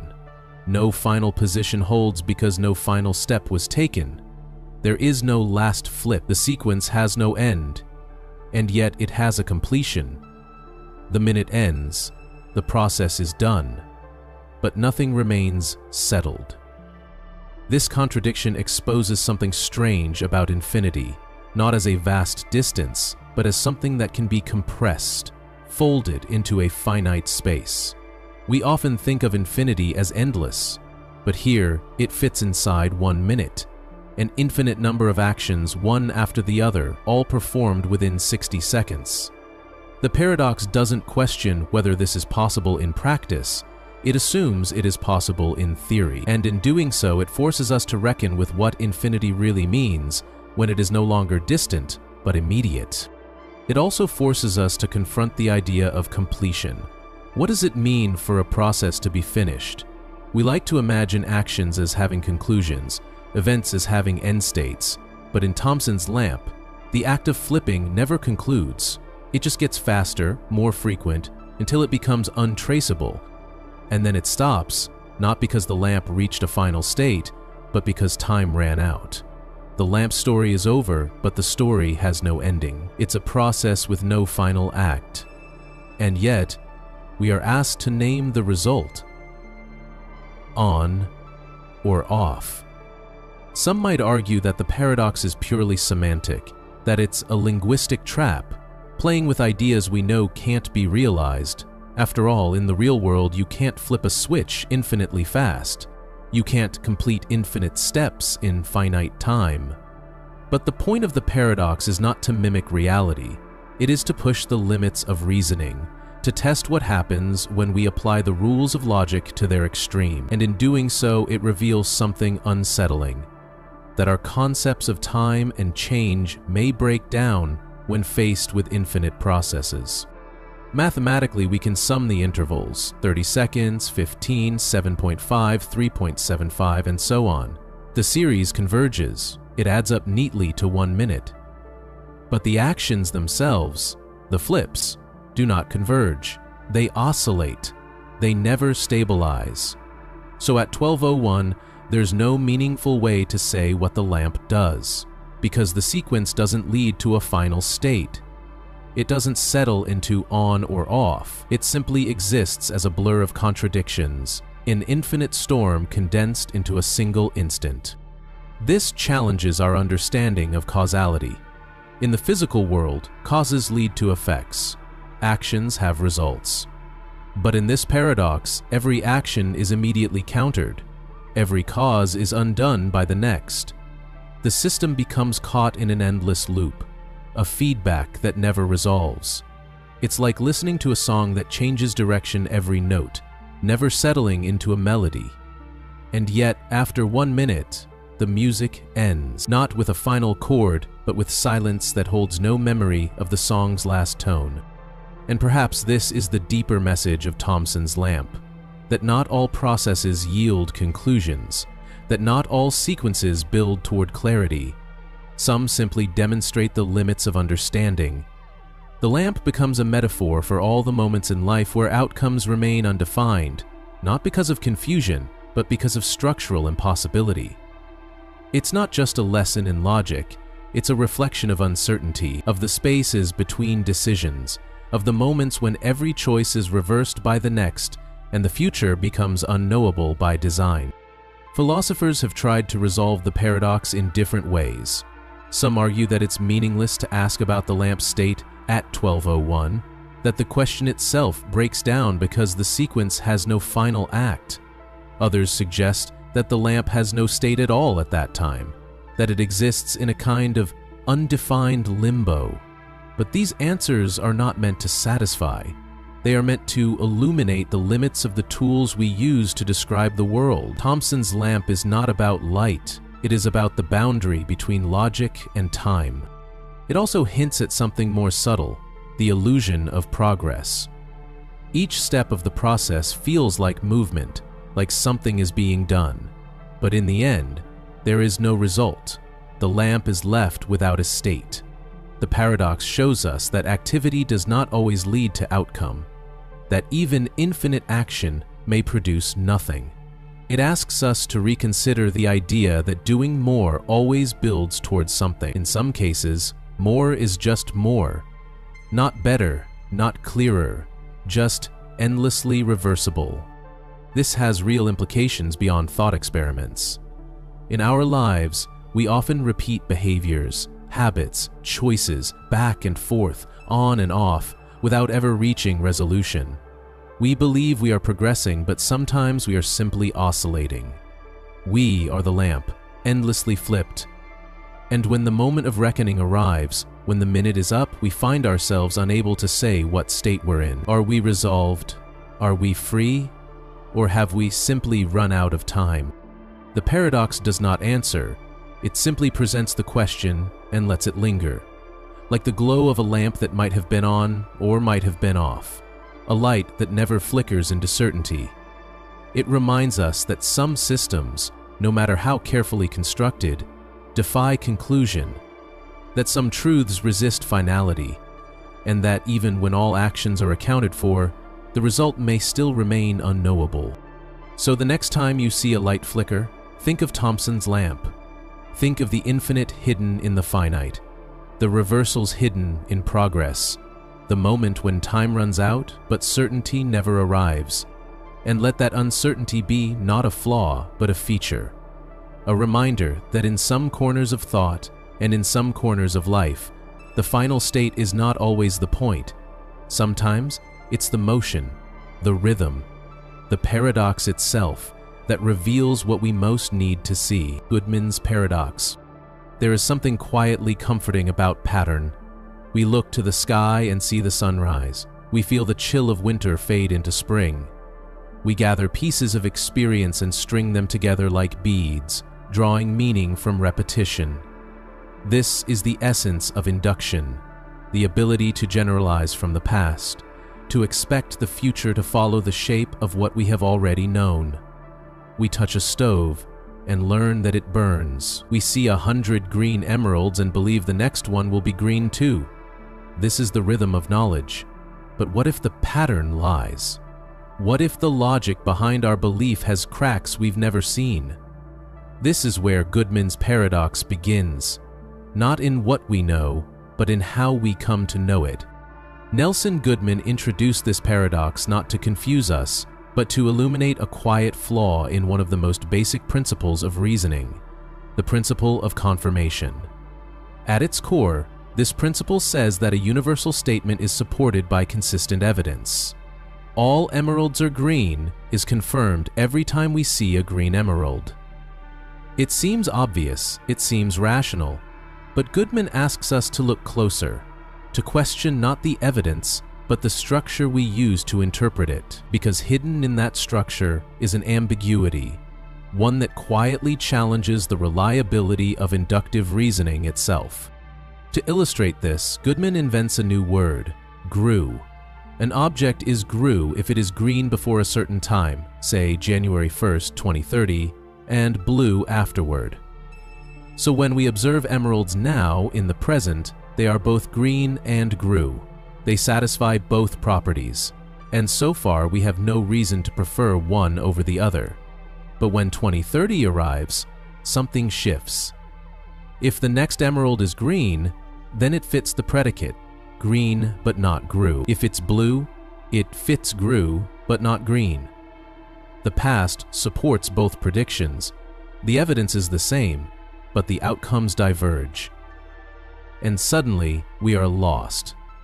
Because our system for confirming beliefs, our way of trusting the future to follow the past, has become unmoored. We realize that what we thought was clear was, in fact, shaped by our choice of words.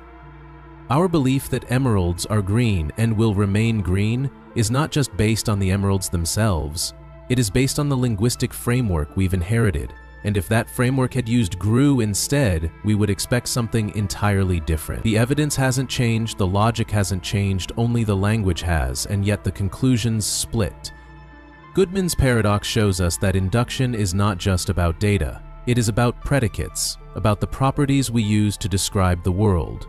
We assume that green is a natural predicate and that grew is artificial. But why? Both describe the same past, both apply to the same set of observations. The only difference is how they behave over time. Green stays constant, grew shifts. But that shift is only a problem if we've already assumed that time independence is a virtue. And here lies the circularity. We prefer green because it helps us make stable predictions. But our predictions are stable only because we've chosen to describe the world with words like green. This circular reasoning is the heart of the paradox. It doesn't invalidate induction, but it shows that induction depends on something outside itself. A judgment about which predicates are projectable or suitable for use in generalization. And that judgment is not dictated by logic alone. It is influenced by convention, by experience, by intuition. We call green projectable because it has worked well in the past, but that's the very reasoning induction uses to justify itself. So we are left in a loop. We trust induction because it has worked, but we define working based on the predicates we've chosen to trust. In this way, Goodman's paradox invites us into a deeper layer of awareness. It doesn't dismantle knowledge, but it asks us to acknowledge its scaffolding, to see that even the most basic tools of thought are built on choices, some conscious, some inherited. It reminds us that objectivity is not purity, but transparency. That our methods of reasoning are not free-leading truths, but delicate bridges anchored in language, context, and trust. And this matters, because in a world drowning in information, we often reach for the comfort of pattern. We see trends and believe they will continue. We observe behavior and predict outcomes. We use the past as a compass. But Goodman reminds us that the compass itself must be questioned, that the direction it points depends not only on where we've been, but on how we've described the journey. And in that realization is both vulnerability and strength. Because the paradox doesn't leave us hopeless. It shows us the value of philosophical humility, the understanding that even our best reasoning carries assumptions, that wisdom lies not in denying those assumptions, but in seeing them clearly, in recognizing when a predicate is chosen because it fits, not because it is inevitable. Goodman calls this the problem of projectability, and it remains one of the most haunting questions in the philosophy of science. How do we decide which descriptions of the world are trustworthy, which will extend into the future, which are more than just convenient labels? Some have tried to answer by appealing to simplicity. Green is simpler than grew. It doesn't change mid-sentence. It doesn't reference time. But simplicity is a value, not a rule. Others argue that our success with green over time justifies its use. But again, that success is the very thing the paradox places in question. And so we orbit the problem, not to solve it, but to understand it more deeply, to see that belief is not just built from what we see, but from how we choose to see it. In this way, Goodman's paradox becomes more than a logical riddle. It becomes a meditation on the nature of understanding. It whispers that every explanation is a framing. Every truth is held within a language, and every act of prediction is a quiet act of faith, that the world tomorrow will resemble the world today, not because it must, but because it has. And even that has is colored by the predicate we've chosen to carry forward. So what do we do with this paradox? We live with it. We carry it gently. We let it remind us that certainty is layered. That even when the evidence feels complete, the conclusion may still carry ambiguity. Not because the world is broken, but because our ways of describing it are endlessly creative. GRU is not a threat, it is a mirror. It reflects the limits of our certainty, the quiet arbitrariness of our confidence, and in seeing that reflection, we gain not doubt, but depth. Perhaps this is the real value of Goodman's paradox, not in breaking belief, but in softening it, in making us more mindful of how we reason, in encouraging us to listen more closely to the quiet structure beneath our thoughts. It shows us that the world is not just a collection of facts, but a canvas of interpretations, and that our task is not to eliminate ambiguity, but to navigate it with care, with curiosity, with clarity. So the next time you make a prediction, ask yourself, what words are guiding me? What assumptions are shaping this thought? And is there a different way the same evidence could be framed? Not to paralyze you with possibilities, but to deepen your trust. To remind you that belief is not brittle, it is flexible, living, open to revision, and that even in the face of paradox, you can move forward, not with false certainty, but with honest awareness. Because that's what Goodman offered. Not confusion, not contradiction, but perspective. A way of seeing how even the most familiar truths are braided with choice, and that in choosing wisely, we can make our knowledge not perfect, but purposeful. Not final, but resilient. The Burali-Forti paradox. Imagine, for a moment, the concept of order, not in the sense of routine or structure in your daily life, but in a more abstract, mathematical sense. Think of arranging things, one after the other, small to large, simple to complex, earlier to later. The idea of putting things in sequence feels natural. We do it constantly, almost without thought. But when that idea is taken to its logical extreme, something unexpected begins to happen. Somewhere, beyond the comfortable bounds of finite lists and everyday arrangements, order begins to bend. It loops in on itself and quietly collapses into contradiction. This is the Burali-Forti paradox, a deep and unsettling contradiction at the heart of set theory and the very idea of all possible orderings. The paradox begins with something seemingly harmless: ordinal numbers. These are not the same as the counting numbers you might remember from early school. They go beyond simply listing how many objects you have. Ordinals are a way of capturing position, first, second, third, and extending that idea into the infinite. After all the finite positions, after 1, 2, 3, and so on, you get to the first infinite ordinal, called omega. It stands as the position beyond all natural numbers. But you can go further. You can have omega plus 1, omega plus 2, omega times 2, omega squared. You can climb this ladder of infinite positions indefinitely. The realm of ordinals is not just infinite. It is ordered, layered, and strangely navigable. And so, mathematicians, curious and meticulous, tried to gather all these ordinals together into a collection. Let's take all ordinal numbers and form a set. That seems like a natural move. If ordinals are well defined, surely the collection of all ordinals should be a well-defined object too. But this is where the paradox reveals itself.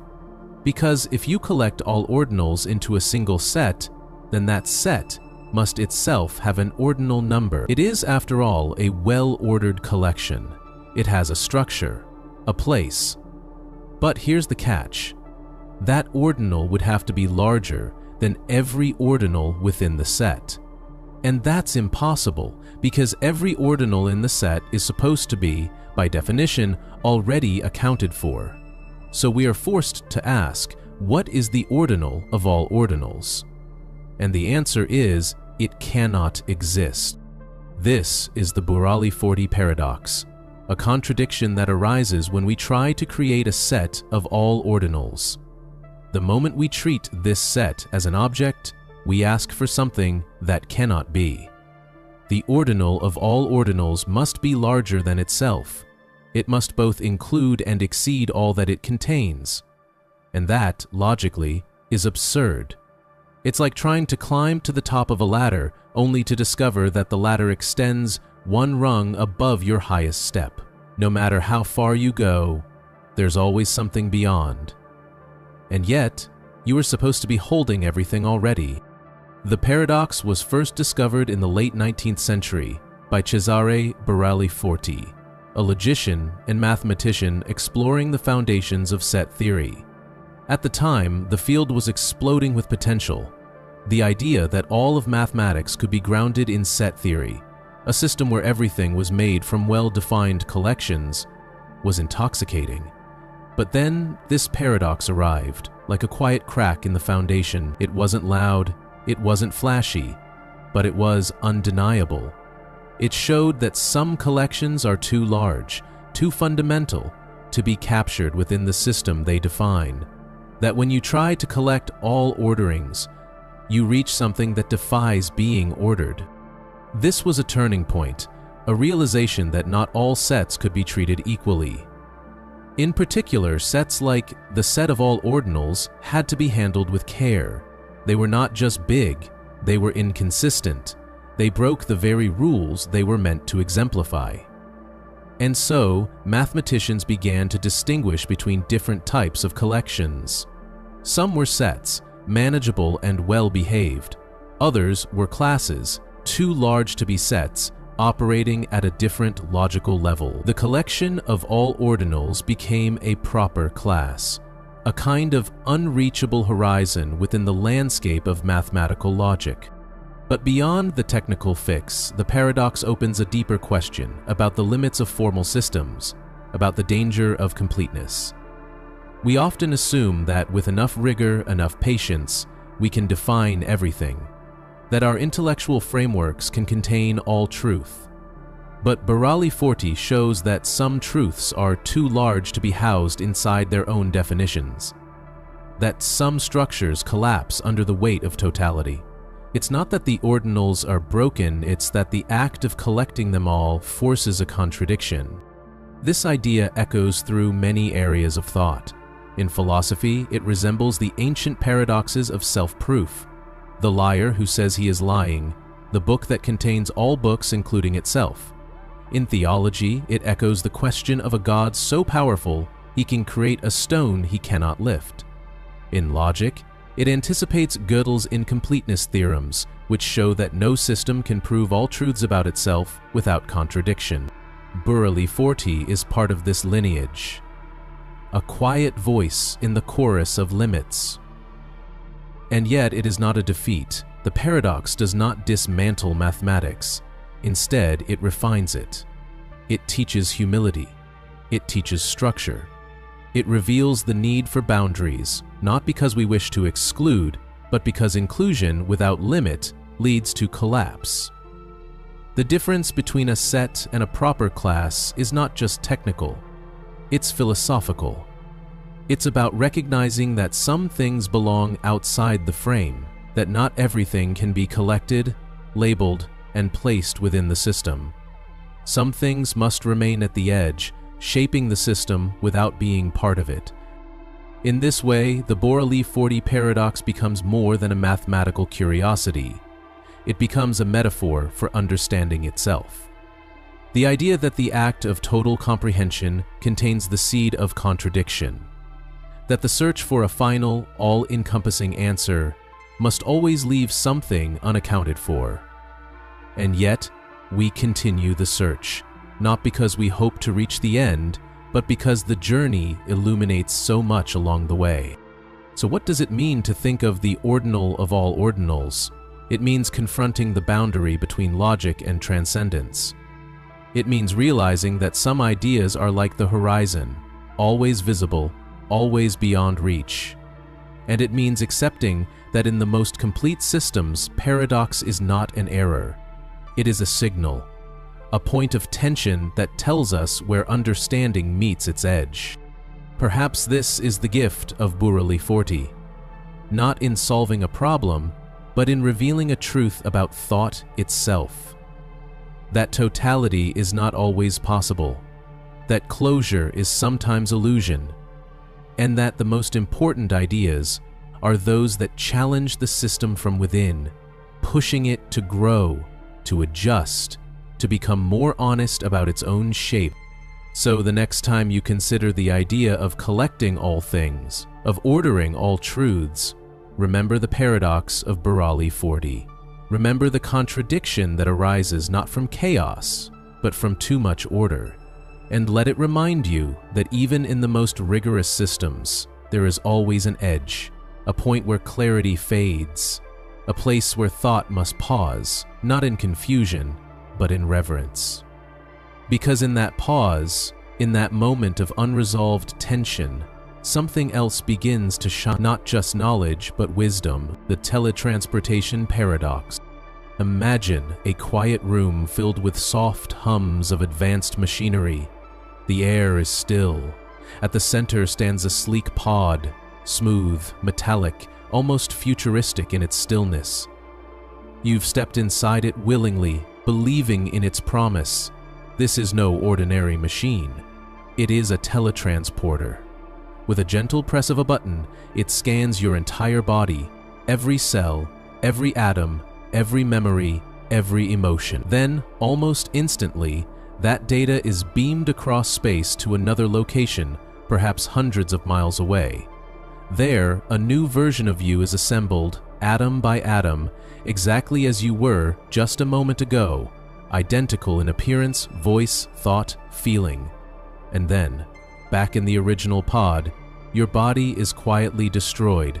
Nothing remains, except the new you, standing at your destination, blinking, breathing, alive, or so it seems. But the question lingers, did you survive? This is the heart of the teletransportation paradox, a challenge not to physics or engineering, but to identity, to the sense of self, to continuity. At first glance, the process feels magical, efficient, clean, but beneath its surface is a philosophical riddle that has unsettled minds for decades. If the body in the origin pod is destroyed, and a perfect replica is created elsewhere, is that replica still you? Did you die in the process, or did you simply move? And if every cell is the same, every memory preserved, every sensation intact, should that not be enough? But then the deeper questions begin to stir. What does it mean to be you? Are you your memories, your biology, your consciousness? If someone were to make a perfect copy of you while you slept and destroy the original while the copy awakened, would you know the difference? Would the copy miss anything? Would you somehow still be gone? The paradox doesn't answer, it just opens a door. And on the other side is the fragile mystery of selfhood. Most of us carry an assumption that we are continuous beings, stretching across time, moment to moment. We are not merely patterns of data, we are subjects. We live inside our experience. We are not just observed, we observe. And yet, in the teletransporter scenario, all observable aspects of you continue. The new you laughs the same, remembers the same childhood, holds the same love, the same fears, the same scars. But are they yours? Or are they just simulations of your mind, housed in a new body, carrying on like an actor reciting your script? One way to navigate this is through the idea of psychological continuity. If the person who steps out of the receiving pod remembers being you and behaves like you, then maybe they are you. Maybe what matters is not the matter, but the pattern. Not the atoms, but the arrangement. After all, even in ordinary life, our bodies are constantly changing. Cells die, memories fade, yet we still say we are the same person. Why should teleportation be any different? Why should it matter that the old body was destroyed if the pattern lives on? But others argue differently. They say that identity is not just about replication. It is about persistence, continuity of consciousness. If the original is destroyed and the new one is created, even if the two are indistinguishable, the original still dies. It's not you who wakes up at the destination. It's a perfect copy. And for that copy, everything feels normal. But for you, your stream of awareness ends in the pod, quietly, forever. And no one will know, because the new you smiles, steps forward, and insists that nothing has changed. This is where the paradox tightens, because now we must ask, is identity about what can be observed from the outside, or what is felt from within? If consciousness is not transferable, if it is not a stream that can be broken and resumed, then teleportation is a form of death. No matter how perfect the copy, the original vanishes, the light goes out, and a new one switches on somewhere else. But the flicker between the two, that is everything. And so the paradox doesn't just challenge technology, it challenges the soul. It asks us to define where the self lives. In the continuity of awareness? In the structure of the brain? In the information of the mind? If we are just information, then teleportation is safe. If we are something more, something not yet measurable, then the machine becomes a silent executioner, dressed in the language of convenience. Imagine, now, that the transporter malfunctions. Instead of destroying the original, it leaves it intact. You now exist in two places, perfectly duplicated, each unaware of the other until communication is restored. Both of you believe you are the real one. Both carry the same memories. Both say, I am me. But only one was first. Only one stepped into the pod. So, who gets to claim the original self? And does it matter? Or does the very existence of a copy dissolve the idea of uniqueness? This scenario adds weight to the mystery. It shows that identity may not be a singular thread, but a branching one. That the self is not a fixed object, but a process. One that can be forked, split, continued in multiple directions. But if that is true, then what happens to our sense of death? If the copy survives, but the original does not, can we still say you died? Or is your identity now something that can multiply, something that can live on, even in separation? The teletransportation paradox opens the door to countless thought experiments. Some find it thrilling, others find it terrifying, but either way it forces us to confront the fragile nature of selfhood. The realization that the I we carry so confidently may be less stable than we think, that what we call me may be a pattern of continuity held loosely in biology and memory, but not immune to duplication or disruption.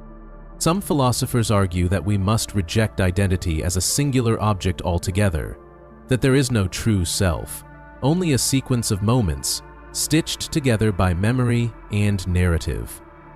In this view, teleportation is no more troubling than sleep. We disappear into unconsciousness every night and reappear each morning. But others push back, holding on to the intuition that something essential is lost when continuity is broken, that there is a difference between sleeping and dying, between copying and living. And perhaps they are both right. Perhaps identity is a spectrum, not a point, a story, not a fact.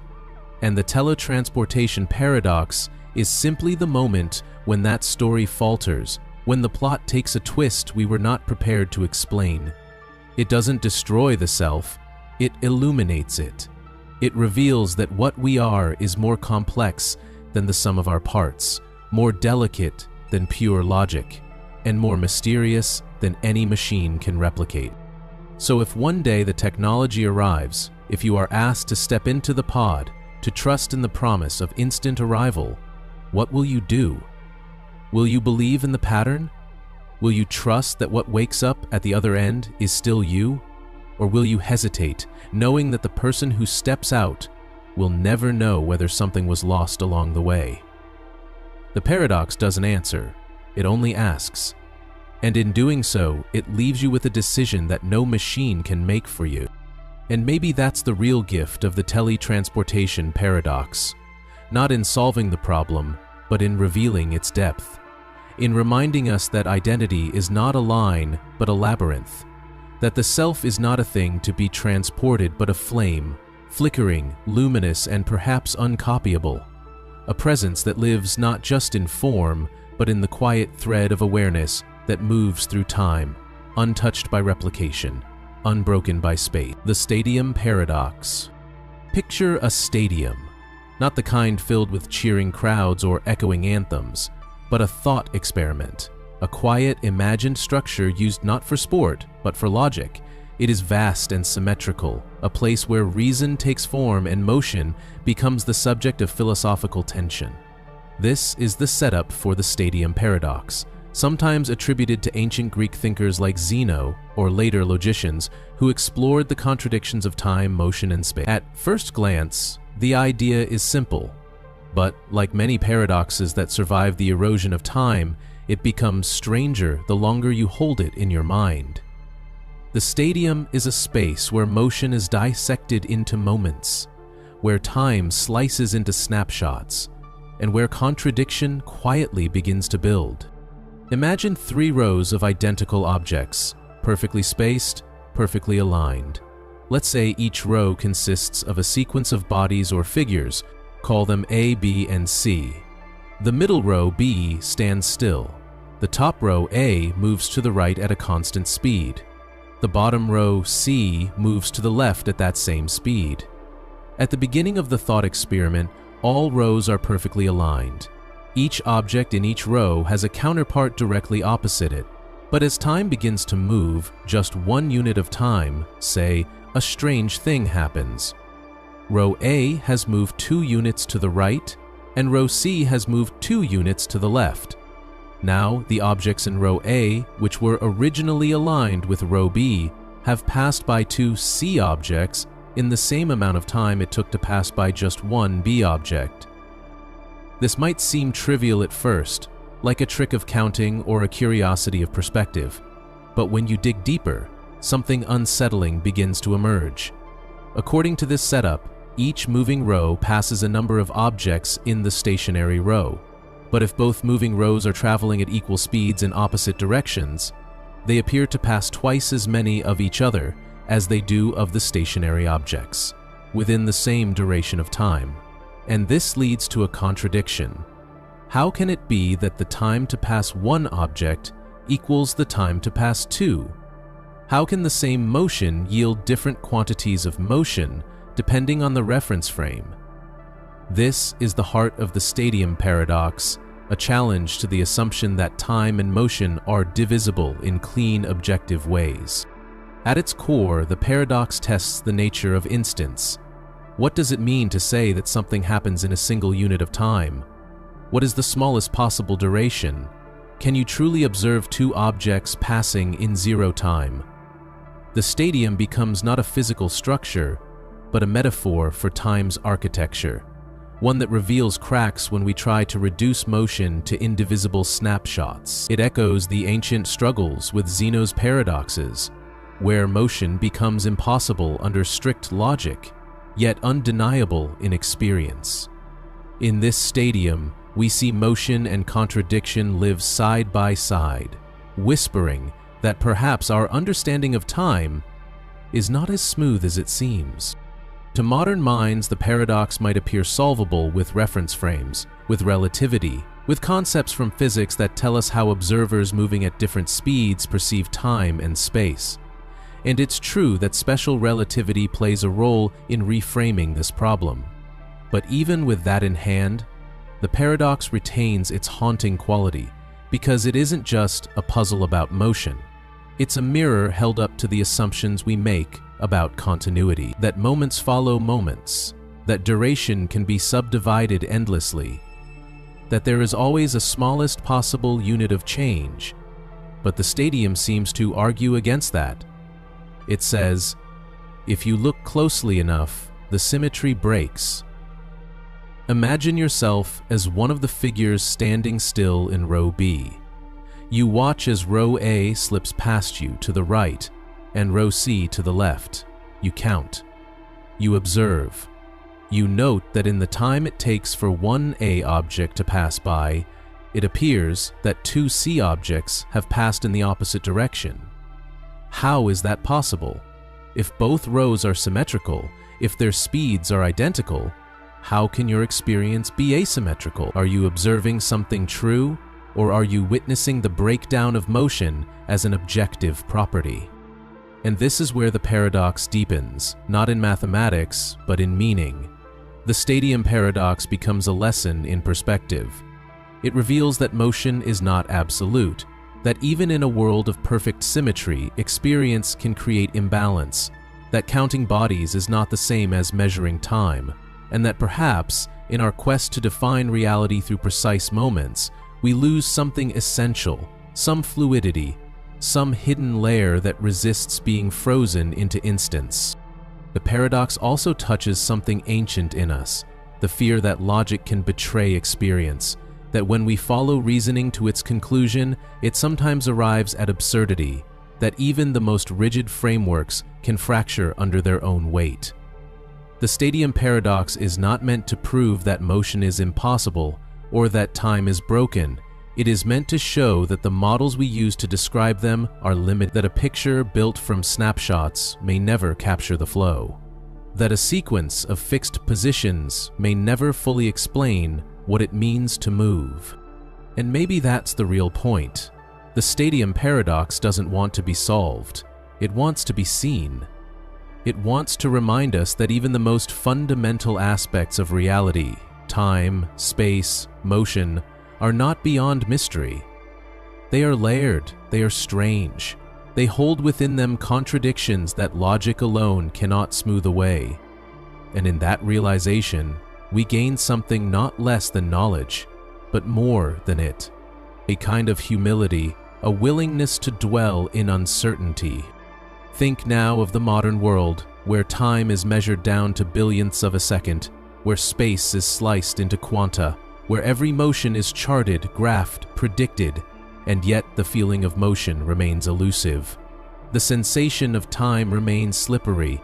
We live in a stadium of our own making, surrounded by clocks and equations, yet we still do not fully understand the flow we swim through. The paradox is not an error. It is a reminder that there are limits to slicing, that the world may not be built from instants, but from intervals, from experience. And so, the stadium paradox is not just about counting moving bodies.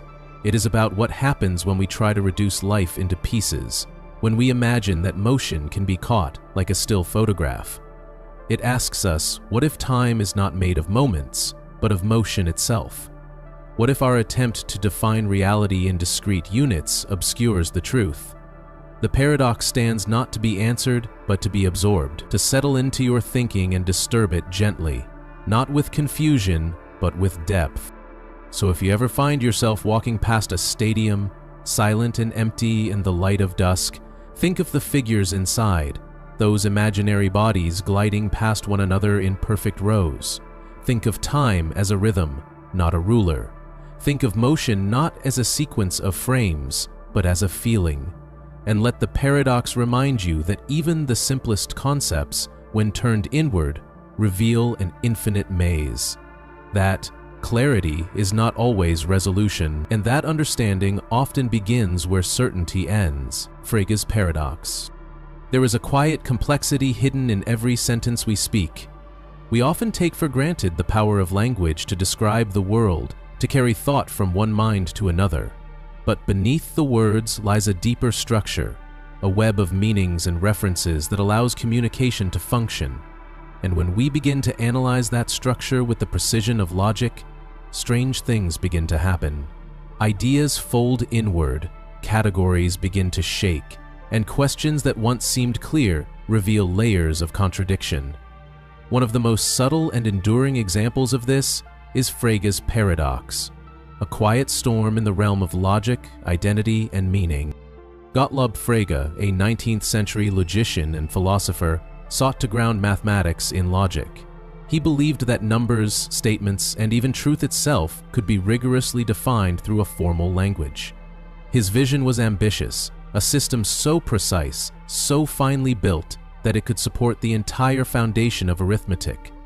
To do this, Frege needed a way to describe functions, sets, and classes using logic alone. He devised a powerful framework, allowing concepts to be treated like mathematical objects. In this system, you could refer to a class not just by its members, but by the concept that defines it. And that's where the trouble began.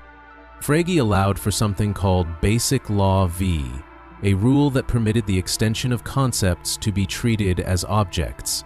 In simple terms, it meant that every property could be turned into a set, the set of all things that satisfy that property.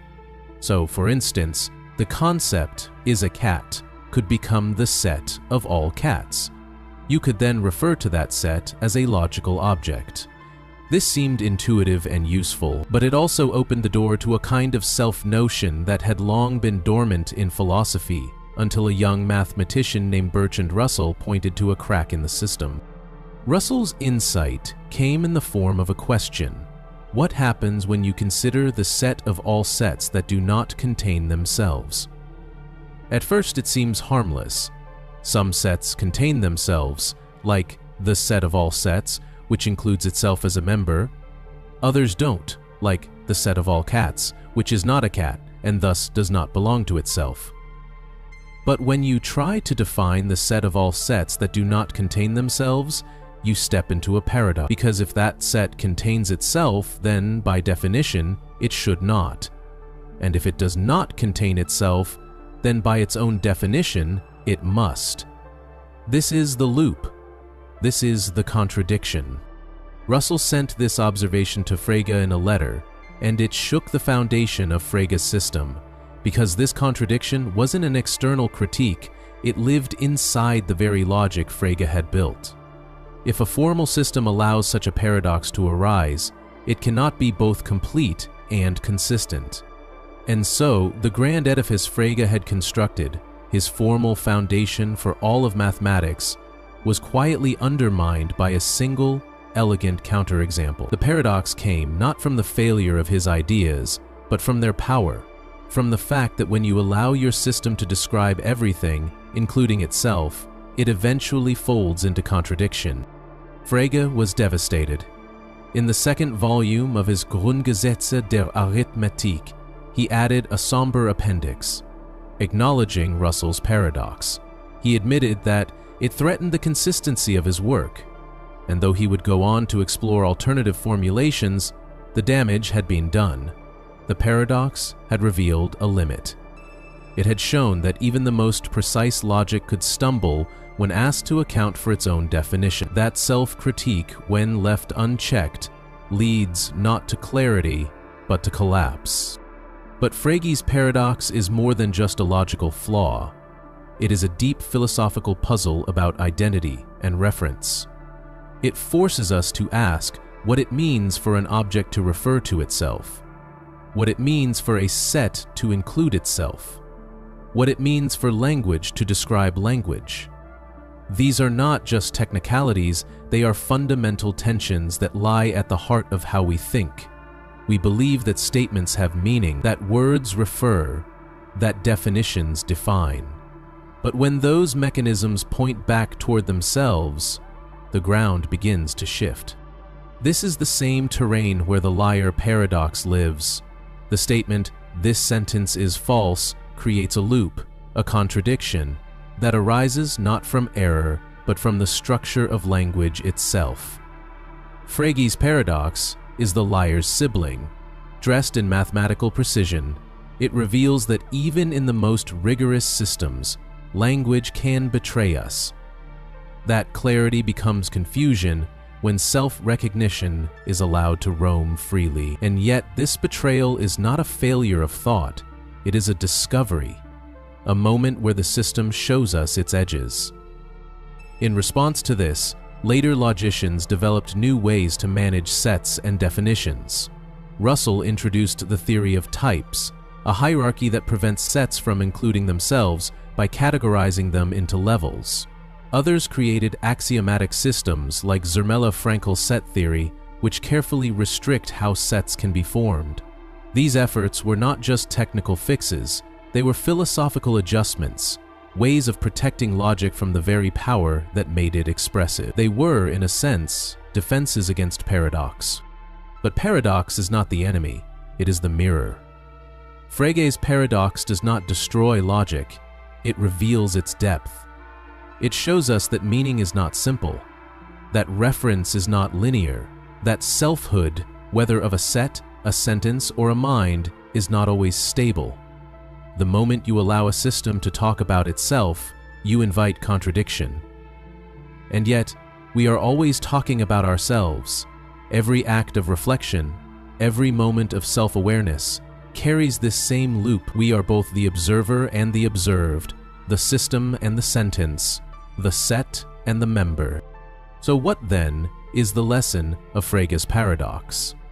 Perhaps it is that no system can be both fully expressive and fully safe, that the cost of power is risk, that the ability to describe everything includes the ability to describe the cracks, and that truth, like light, casts shadows.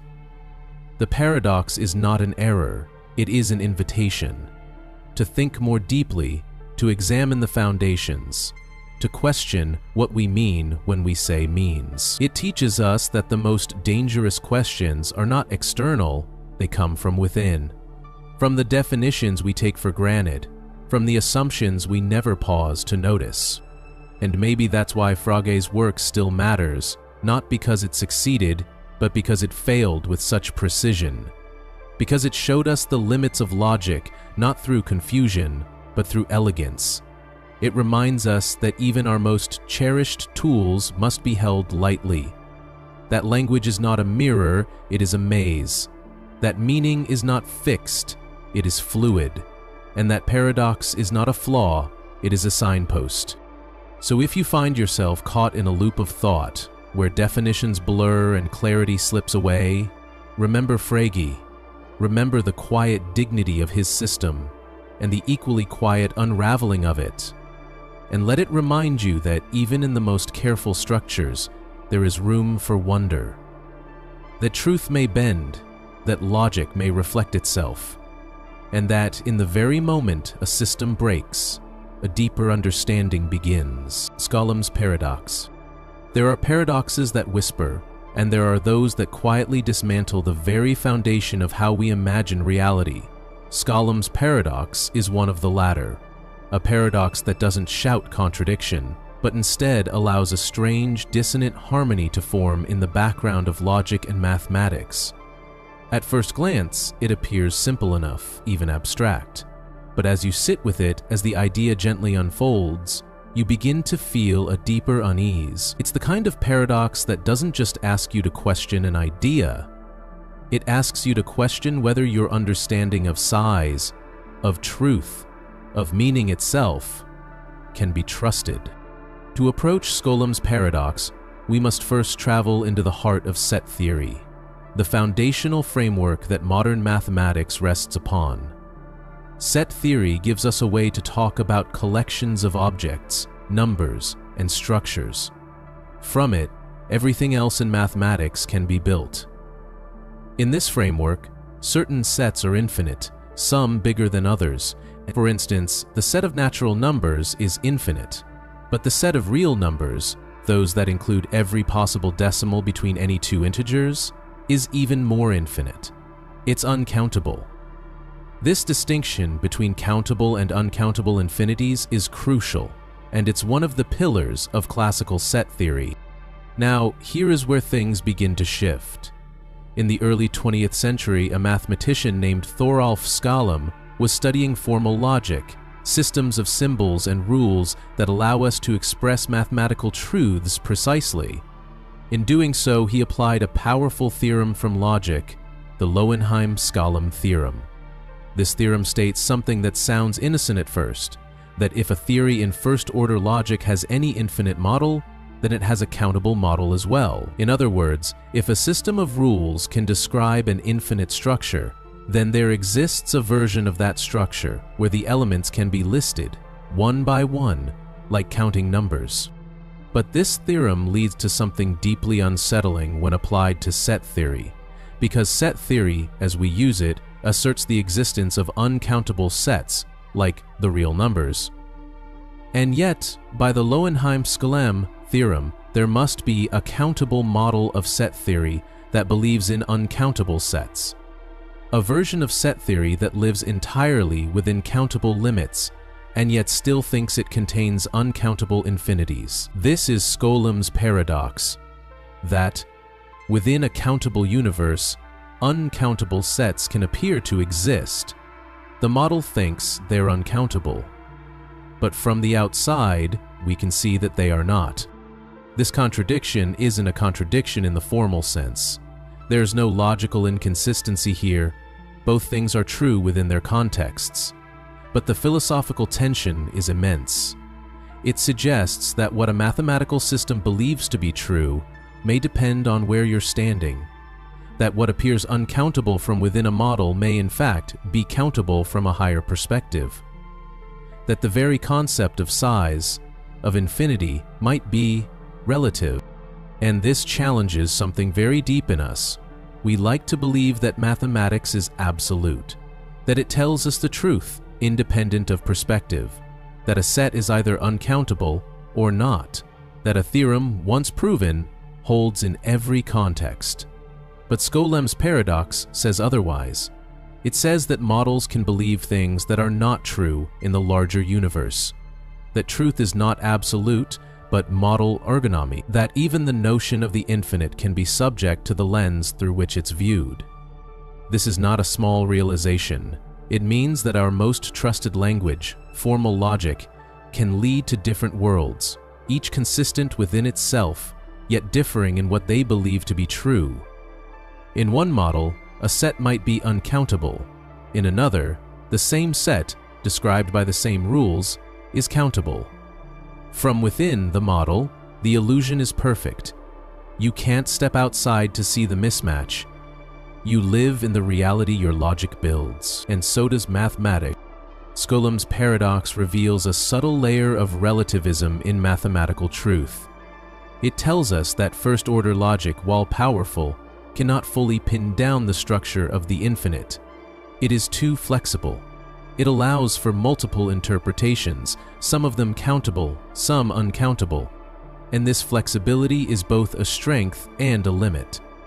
It allows logic to describe vast systems, but it also opens the door to ambiguity. It reveals that precision in syntax does not always guarantee precision in meaning. Imagine living inside one of these countable models of set theory. To you, the universe feels complete. You believe in uncountable sets because the axioms you follow say they exist. You believe the real numbers cannot be listed. You prove theorems about their properties. But from outside, a higher vantage point sees your entire world as countable. It sees every object in your universe laid out in a list. And yet, you cannot know this. You cannot detect the countability from within. Your logic is consistent, your experience valid, and still your beliefs are, by an external standard, incorrect. And that raises haunting questions. If your model is countable, but believes in uncountability, what does that say about our own understanding of mathematics? Are we ourselves living in a model that feels complete, but is, in some higher sense, limited? Do we believe in the infinite because our system is structured to generate such beliefs, even if the broader reality sees things differently? Skolem's paradox doesn't claim we are wrong. It simply suggests that our position may not be final. This leads to a kind of quiet humility, a realization that our knowledge may always be provisional, that the truths we discover, no matter how elegant, are embedded in systems that could be viewed differently from above. It's a philosophical warning against the arrogance of absolutes, a reminder that logic, for all its rigor, still depends on frameworks, and that frameworks, like lenses, shape what they. And yet, there is something beautiful in this, something deeply human. We seek certainty. We build systems to understand the universe, and even when those systems reveal their own limits, we continue. Shouldnt's paradox is not a failure of mathematics, it is a revelation of its depth, a demonstration that meaning can be layered, that truth can be contextual, that logic itself can reflect the structure of consciousness, always consistent within, but never immune to perspective. In this way, the paradox echoes across disciplines. In physics, we find similar tensions, quantum superpositions that depend on observation, frames of reference that shift with velocity, and models of the universe that vary depending on scale. In philosophy, we confront subjectivity, in ethics, in perception, in knowledge, and in mathematics, Shouldnt's paradox stands quietly, a signal that even the infinite is not immune to interpretation. So what do we do with this paradox? We live with it. We let it reshape how we view truth, not as a static point, but as a path. We understand that models are not wrong, they are just incomplete. That logic is not broken, it is profound enough to include its own reflections. And that mathematics, in its deepest form, is not about reaching the end of knowledge, but about walking the edge of understanding. The paradox does not ask us to reject uncountability or to abandon set theory. It simply asks us to recognize that even the clearest concepts, when formalized, carry assumptions, that our tools of precision may also hide ambiguity, and that somewhere, in the silent space between a model and its metamodel, lies a flicker of uncertainty, a whisper that says, there may always be more. So the next time you think of infinity not as a symbol, but as a reality, remember Shouldnt. Remember the model that believed in the uncountable even as it was countable. Remember that logic can be both consistent and incomplete. And let that reminder soften your certainty, not as weakness, but as wisdom. Because in that softening lies a deeper respect for the complexity of truth, the relativity of perspective, and the quiet, paradoxical beauty of thought itself. The Shouldnt's paradox. At the heart of every society lies an unspoken promise, a kind of silent covenant between people and institutions, between the fortunate and the struggling, between those who can give and those who must ask. It's the idea that if you fall, someone will catch you. If you suffer, someone will help. This ethic of compassion, of reaching out to support others, is fundamental to how we imagine a good society. It's what drives welfare systems, public health care, disaster relief. But buried within this noble aspiration is a quiet dilemma, a problem that emerges not from malice or neglect, but from kindness itself. It's called the Samaritan's paradox.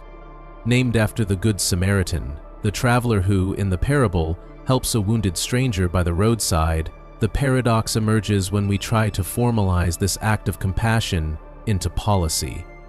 Imagine a world where the government promises to support its citizens in times of need.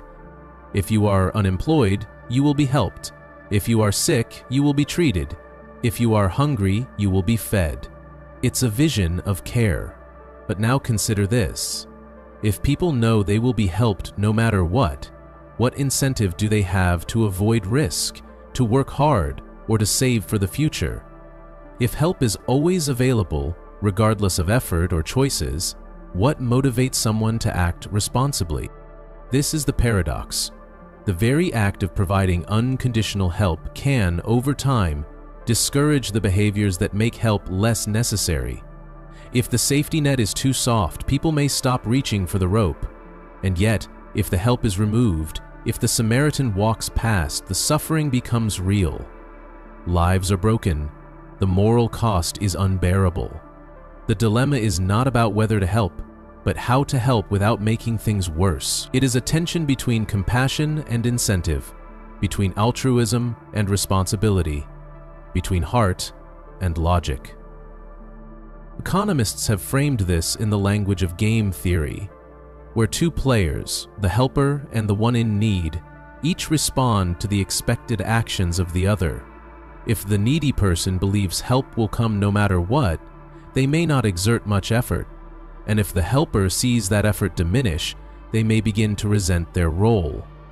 Over time, the system sags, trust erodes, motivation fades, not because people are bad, but because the structure quietly disincentivizes the very actions it hopes to encourage.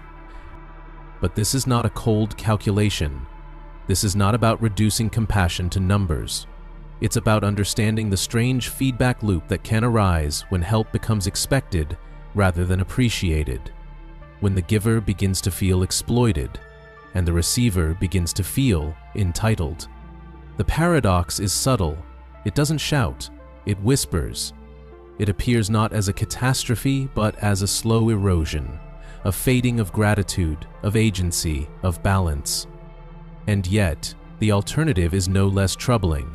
To abandon help is to abandon each other. To believe that people will always do the right thing if left alone is a fantasy. Life is hard, circumstances are uneven. Luck, birth, health, history, all shape the path we walk. A society that withholds care in the name of discipline risks becoming cruel. It forgets that the Samaritan didn't ask why the man was lying on the road. He simply saw that he was hurting and stopped. So the question becomes, how can we help in a way that empowers rather than enables? How can we design systems of compassion that still foster responsibility? The paradox doesn't offer an answer, but it invites us to look deeper, to realize that help must be given not just with good intention, but with wise design. That compassion is not enough. It must be paired with understanding. Some suggest conditional help, support that comes with requirements. If you are unemployed, you receive aid, but also training. If you are struggling, you are offered not just money, but mentorship. This is not to punish the vulnerable, but to preserve their dignity, to remind them that they are capable. That help is not the end of effort, but the beginning of opportunity. Others propose universal systems like basic income that eliminate the paradox by treating help not as charity, but as a right. If everyone receives support, the stigma disappears. The incentive remains because the support is not tied to failure.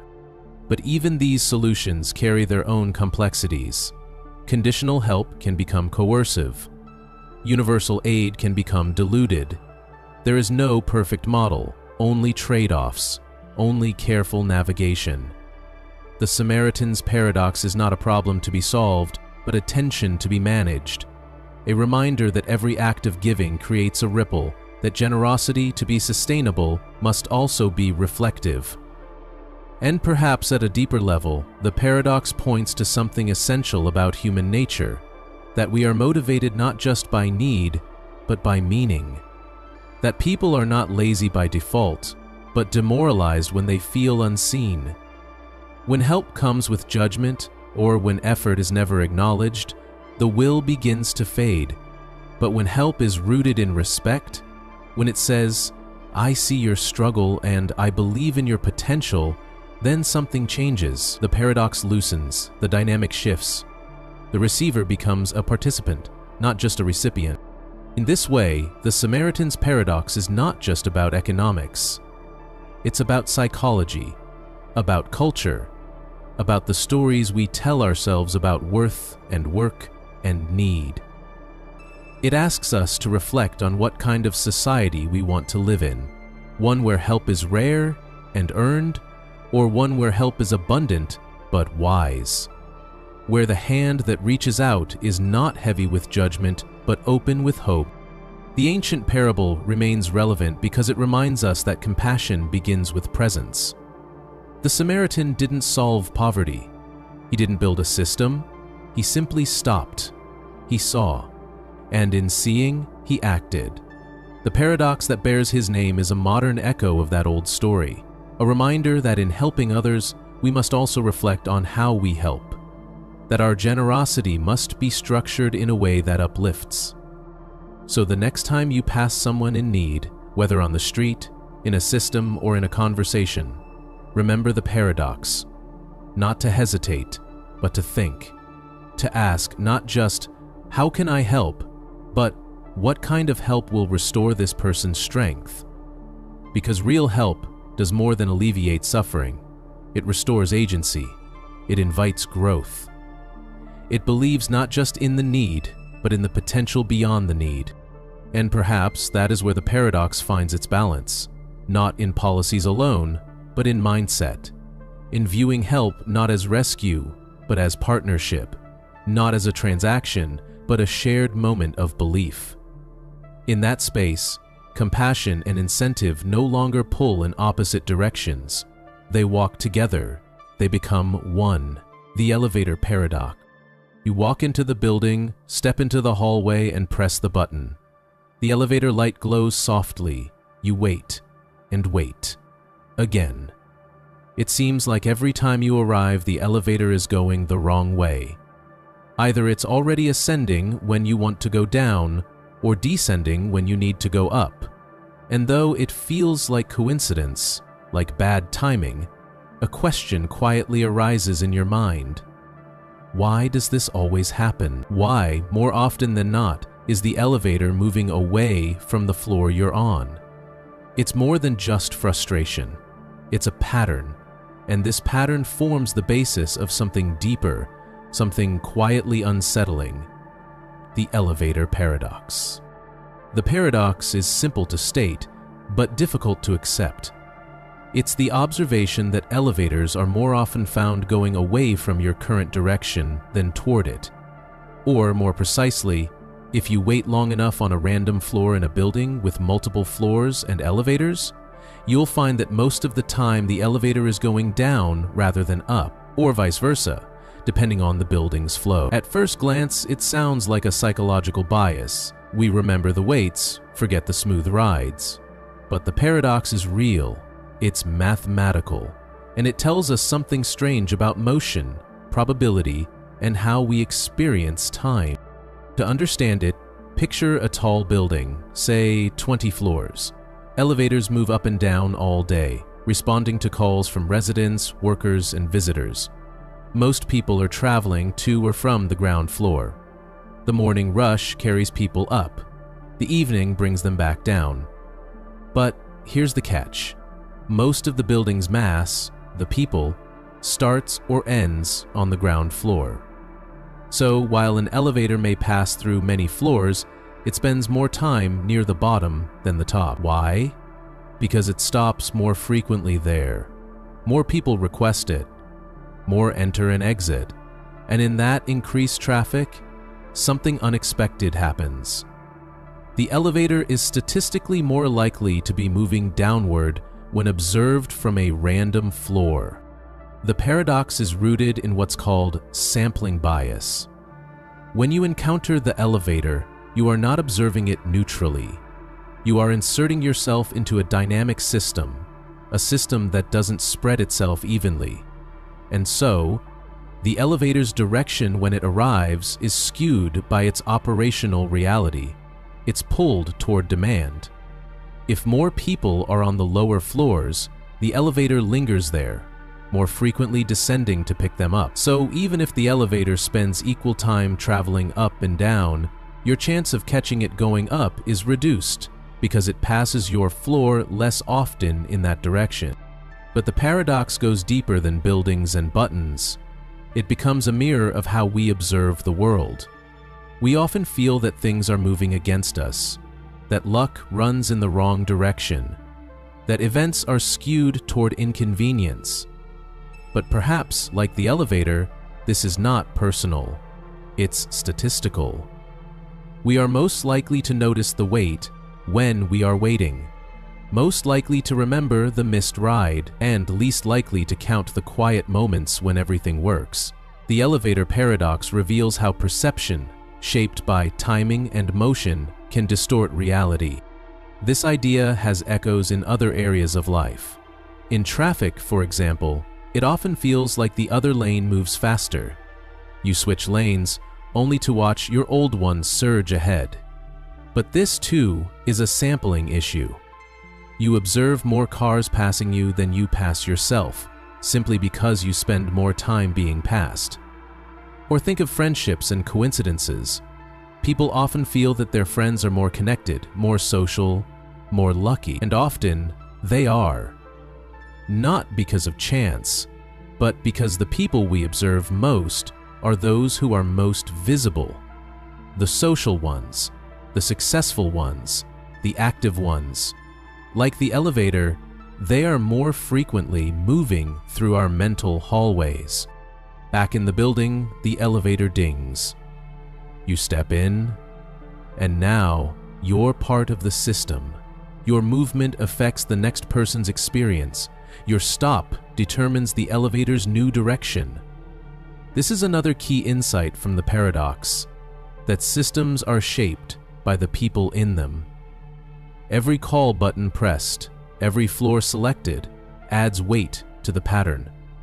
The elevator is not random, it is responsive. It moves where people need it, and over time, those needs form loops, patterns, and imbalances that affect everyone inside. Some buildings try to solve this with intelligent systems, elevators that group passengers by direction, or skip floors to reduce travel time. These strategies ease the perception of slowness, but they don't eliminate the paradox. Because the real tension is not in the elevator itself, it is in how we experience delay, in how we notice imbalance more sharply than balance, in how our minds are wired to detect friction, not flow. The elevator paradox also offers a quiet commentary on expectation. We expect fairness from machines.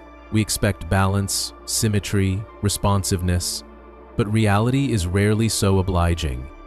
Elevators are governed by demand, not fairness. Life, too, does not guarantee even distribution. Some things arrive quickly, others take longer. And often, the sense that we are waiting too long or missing too much comes not from truth, but from the angle of our perception. There's something gently philosophical here, that perhaps the world is not skewed against us, but our perspective is limited. We see only a slice of the motion, only the floor we're on, and we forget the full system, the complexity of movement above and below. The elevator is not late, it is elsewhere, serving someone else, responding to another call. And when it does arrive, it's because the system, despite its imperfections, still found its way to you. So what can we learn from this? Patience, perhaps, and perspective. The paradox doesn't call for cynicism, it calls for awareness. A reminder that our experience is always local, always partial, and that much of what feels like delay or resistance is just the echo of a broader rhythm, one we rarely get to see. The elevator, after all, is always moving, and if it seems to take too long, it's often because we entered the story in the middle, not at the start. In this way, the elevator paradox becomes more than a curiosity. It becomes a metaphor for time, for fairness, for the strange, looping ways in which systems unfold. It reminds us that balance does not always look like symmetry, that justice does not always feel like convenience, and that even when things appear to be moving away, they may still be moving toward us, just not on our schedule. As the doors close and the floor lights up, you realize something. The elevator is a quiet teacher. It hums with logic, it follows its path, it responds to signals without complaint, and it carries each person one by one through a system too large to see all at once. The paradox it holds is not a flaw, but a feature, a lesson in how we observe, how we wait, and how we think the world should behave.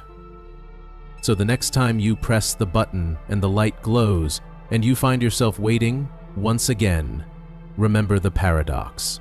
Remember that what feels like delay may be structure, that what seems like unfairness may be complexity, and that even when the elevator is moving in the wrong direction, it is still part of the same system, still coming back around, still moving forward even in retreat. And in that realization, perhaps, there is a quiet kind of peace. Simpson's paradox. Imagine that you're looking at a set of numbers, A series of results lined up in columns and rows. The patterns seem clear, the conclusions obvious. One group performs better than another. One treatment looks more effective. One choice stands out as right. The data, it seems, is speaking plainly. But then, something strange happens. A deeper look reveals the opposite. The pattern reverses. What once seemed true now seems false. The conclusion you trusted is suddenly uncertain. This quiet reversal, this unsettling twist, is the heart of Simpson's paradox, a phenomenon that doesn't just disrupt statistics, but challenges the way we see truth itself. At its core, Simpson's paradox occurs when a trend appears in several different groups of data, but disappears or reverses when the groups are combined. The numbers tell one story in isolation and another when viewed together. It's a paradox not because of contradiction, but because of perspective.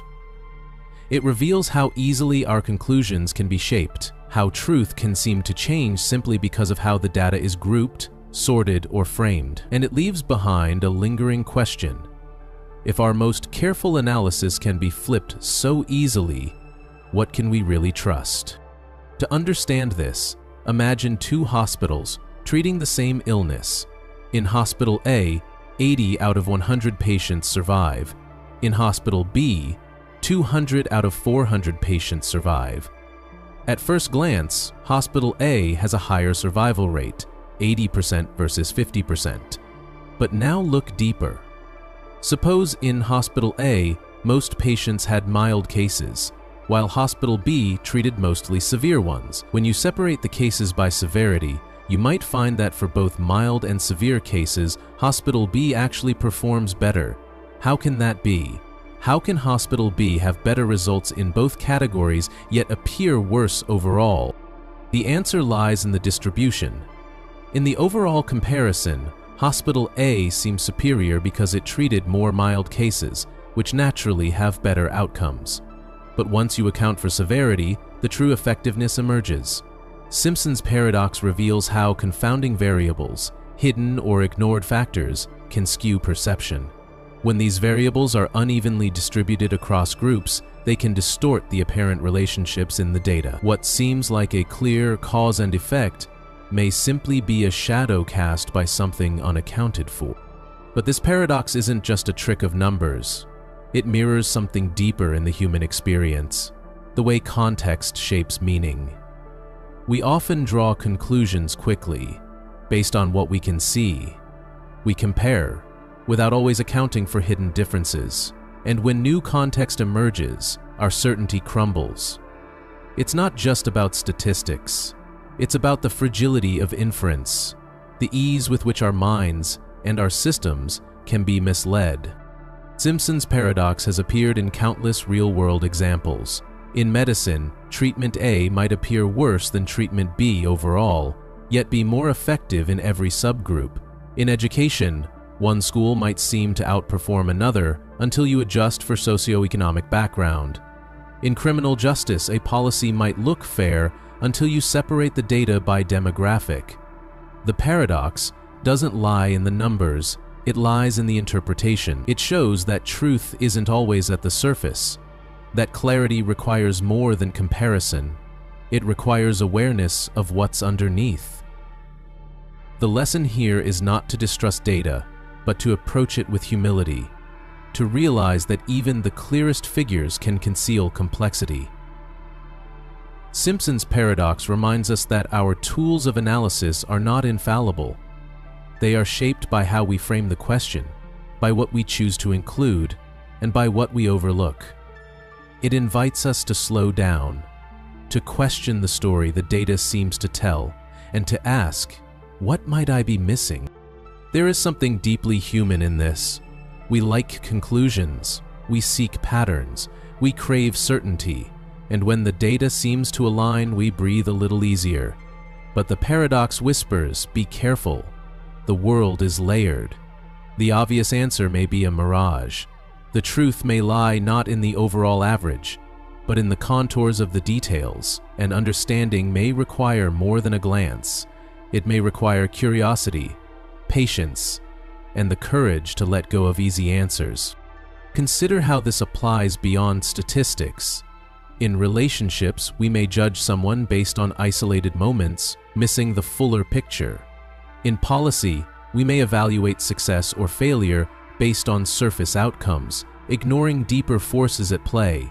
In ourselves, we may feel that we're failing in the whole while thriving in parts and not see the paradox in that. Simpson's paradox becomes a metaphor for the complexity of judgment, a reminder that things are rarely as simple as they appear, that summary obscures nuance, that clarity requires care. And yet, paradoxically, this doesn't mean we should abandon conclusions. It means we must approach them with layered vision, with an understanding that multiple truths can coexist, that zooming in and zooming out can yield different realities, and that wisdom often lives in the space between views, the place where conflicting patterns are not errors, but different reflections of a deeper whole. There's beauty in that, a kind of intellectual humility that doesn't weaken our thinking but strengthens it, a willingness to live with ambiguity, not as a failure of understanding, but as a step toward deeper insight. Simpson's paradox is not a trap, it's a teacher. It shows us how easily our minds can be misled, not by ignorance, but by framing. And it gently encourages us to keep asking, to keep breaking things down until the full picture begins to emerge. Think of it like this. You're standing at the edge of a forest. From one vantage point, you see only trees. From another, you see the pattern of the whole.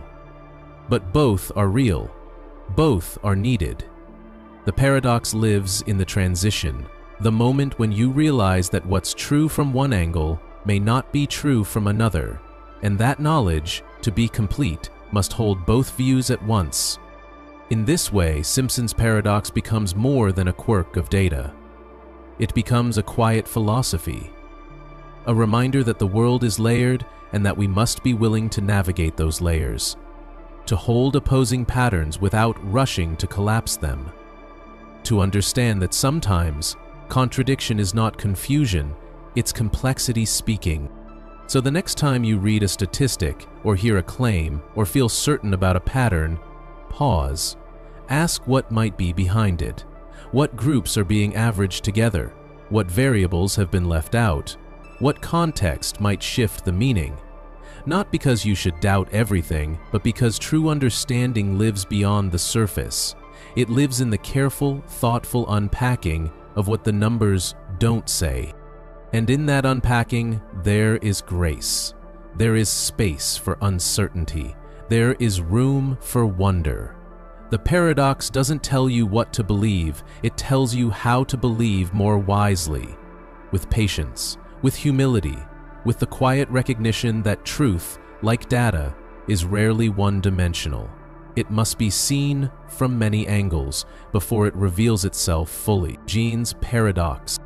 There is a silence to space that feels eternal. We look up at the night sky and see stars scattered across a dark canvas, their light arriving from great distances and unimaginable times. This silent beauty invites wonder, but it also invites questions. One of those questions is both simple and cosmic. Why is the night sky dark? It seems obvious at first, because the sun has set, because it is nighttime, because the stars are so far away, but beneath that simplicity lies a deeper puzzle, one that touches on thermodynamics, entropy, and the very structure of the universe. It is called the Jeans paradox, named after the physicist Jeans, and it quietly challenges our assumptions about how the universe should behave. To understand the paradox, begin by imagining an eternal, infinite universe filled with stars. No edge, no beginning, just stars, evenly distributed, burning forever. In such a universe, you might expect the night sky to be bright, not dark. After all, in every direction you look, your line of sight should eventually land on the surface of a star. There should be no dark spaces between them. The sky should glow like the surface of the sun. This was a famous problem even before Jeans, called Olber's paradox, but Jeans extended the dilemma further. He wondered why, in a universe full of matter and energy, thermal equilibrium had not already been reached. Why wasn't the universe, in all its vastness, the same temperature everywhere? Why hadn't everything spread out into sameness? That question and its implications became what we now call the Jeans paradox. In essence, the paradox reveals a contradiction between the expectations of classical thermodynamics and what we observe about the universe. According to the laws of physics, systems tend toward equilibrium. Energy spreads, temperature equalizes. Over time, hot things cool, cold things warm, and everything drifts toward a stable sameness. In an eternal universe, this process would have already happened. The stars would have burned out, their heat dissipated evenly across space. There would be no structure, no stars, no galaxies, just a quiet fog of uniform temperature. And yet, that is not what we see. The universe is not in thermal equilibrium. It is full of hot stars and cold space. Galaxies spin, structures form. Energy is still moving from one place to another. The night sky is dark, not because there are no stars, but because something interrupted the process that would have otherwise turned the universe into a uniform glow. Jeans saw this and realized that the very structure of the cosmos suggests something strange, that the universe is not eternal in the classical sense, that it had a beginning, that it is evolving, that time and space are not endless stages, but unfolding events. This realization reshaped cosmology. The Jeans paradox helped prepare the ground for what would become the Big Bang theory. If the universe has not reached equilibrium, perhaps that is because it hasn't had enough time to do so. Perhaps the stars are not infinite in age, but were born at a finite point in the past. Perhaps space itself is expanding, stretching the fabric of energy, creating new conditions that prevent equilibrium from ever fully taking hold. And so, the dark sky became a clue, a signal that the universe is not static, but dynamic, not infinite and unchanging, but finite and evolving. But the paradox remains powerful, not because of its resolution, but because of its implications. It reminds us that even the most familiar features of the world, the darkness of the night, the flicker of stars, are deeply tied to the laws of entropy and thermodynamics, that structure, warmth, light, and life all depend on imbalance. That equilibrium, while often imagined as peace, would be the end of change. A truly balanced universe would be silent, uniform, inert. The stars would not shine. We would not exist. In this way, the Jeans paradox becomes more than a physical puzzle. It becomes a meditation on the nature of change, on the idea that life itself is an expression of imbalance, that energy flowing from one place to another creates the possibility for motion, for thought, for time. The paradox tells us that the universe is young, not because it is small, but because it is still uneven. And that unevenness is the engine of everything we know. Consider your own body, alive, warm, thinking. You are a localized expression of thermodynamic imbalance.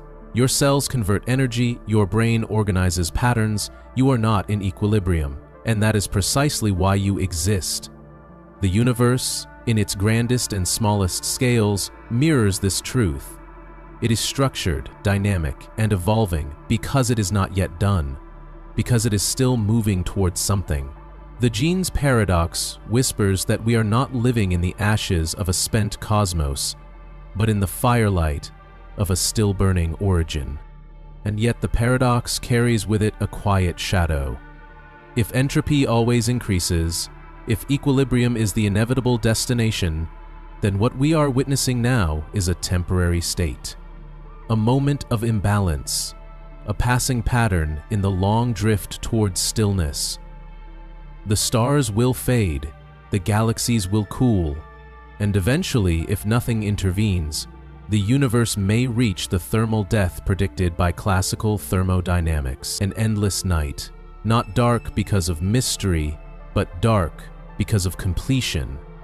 The paradox points toward that distant future, not to scare us, but to remind us that everything we see is precious because it is temporary. But even in that, there is beauty. The darkness of the night sky is not a failure. It is a sign of beginnings.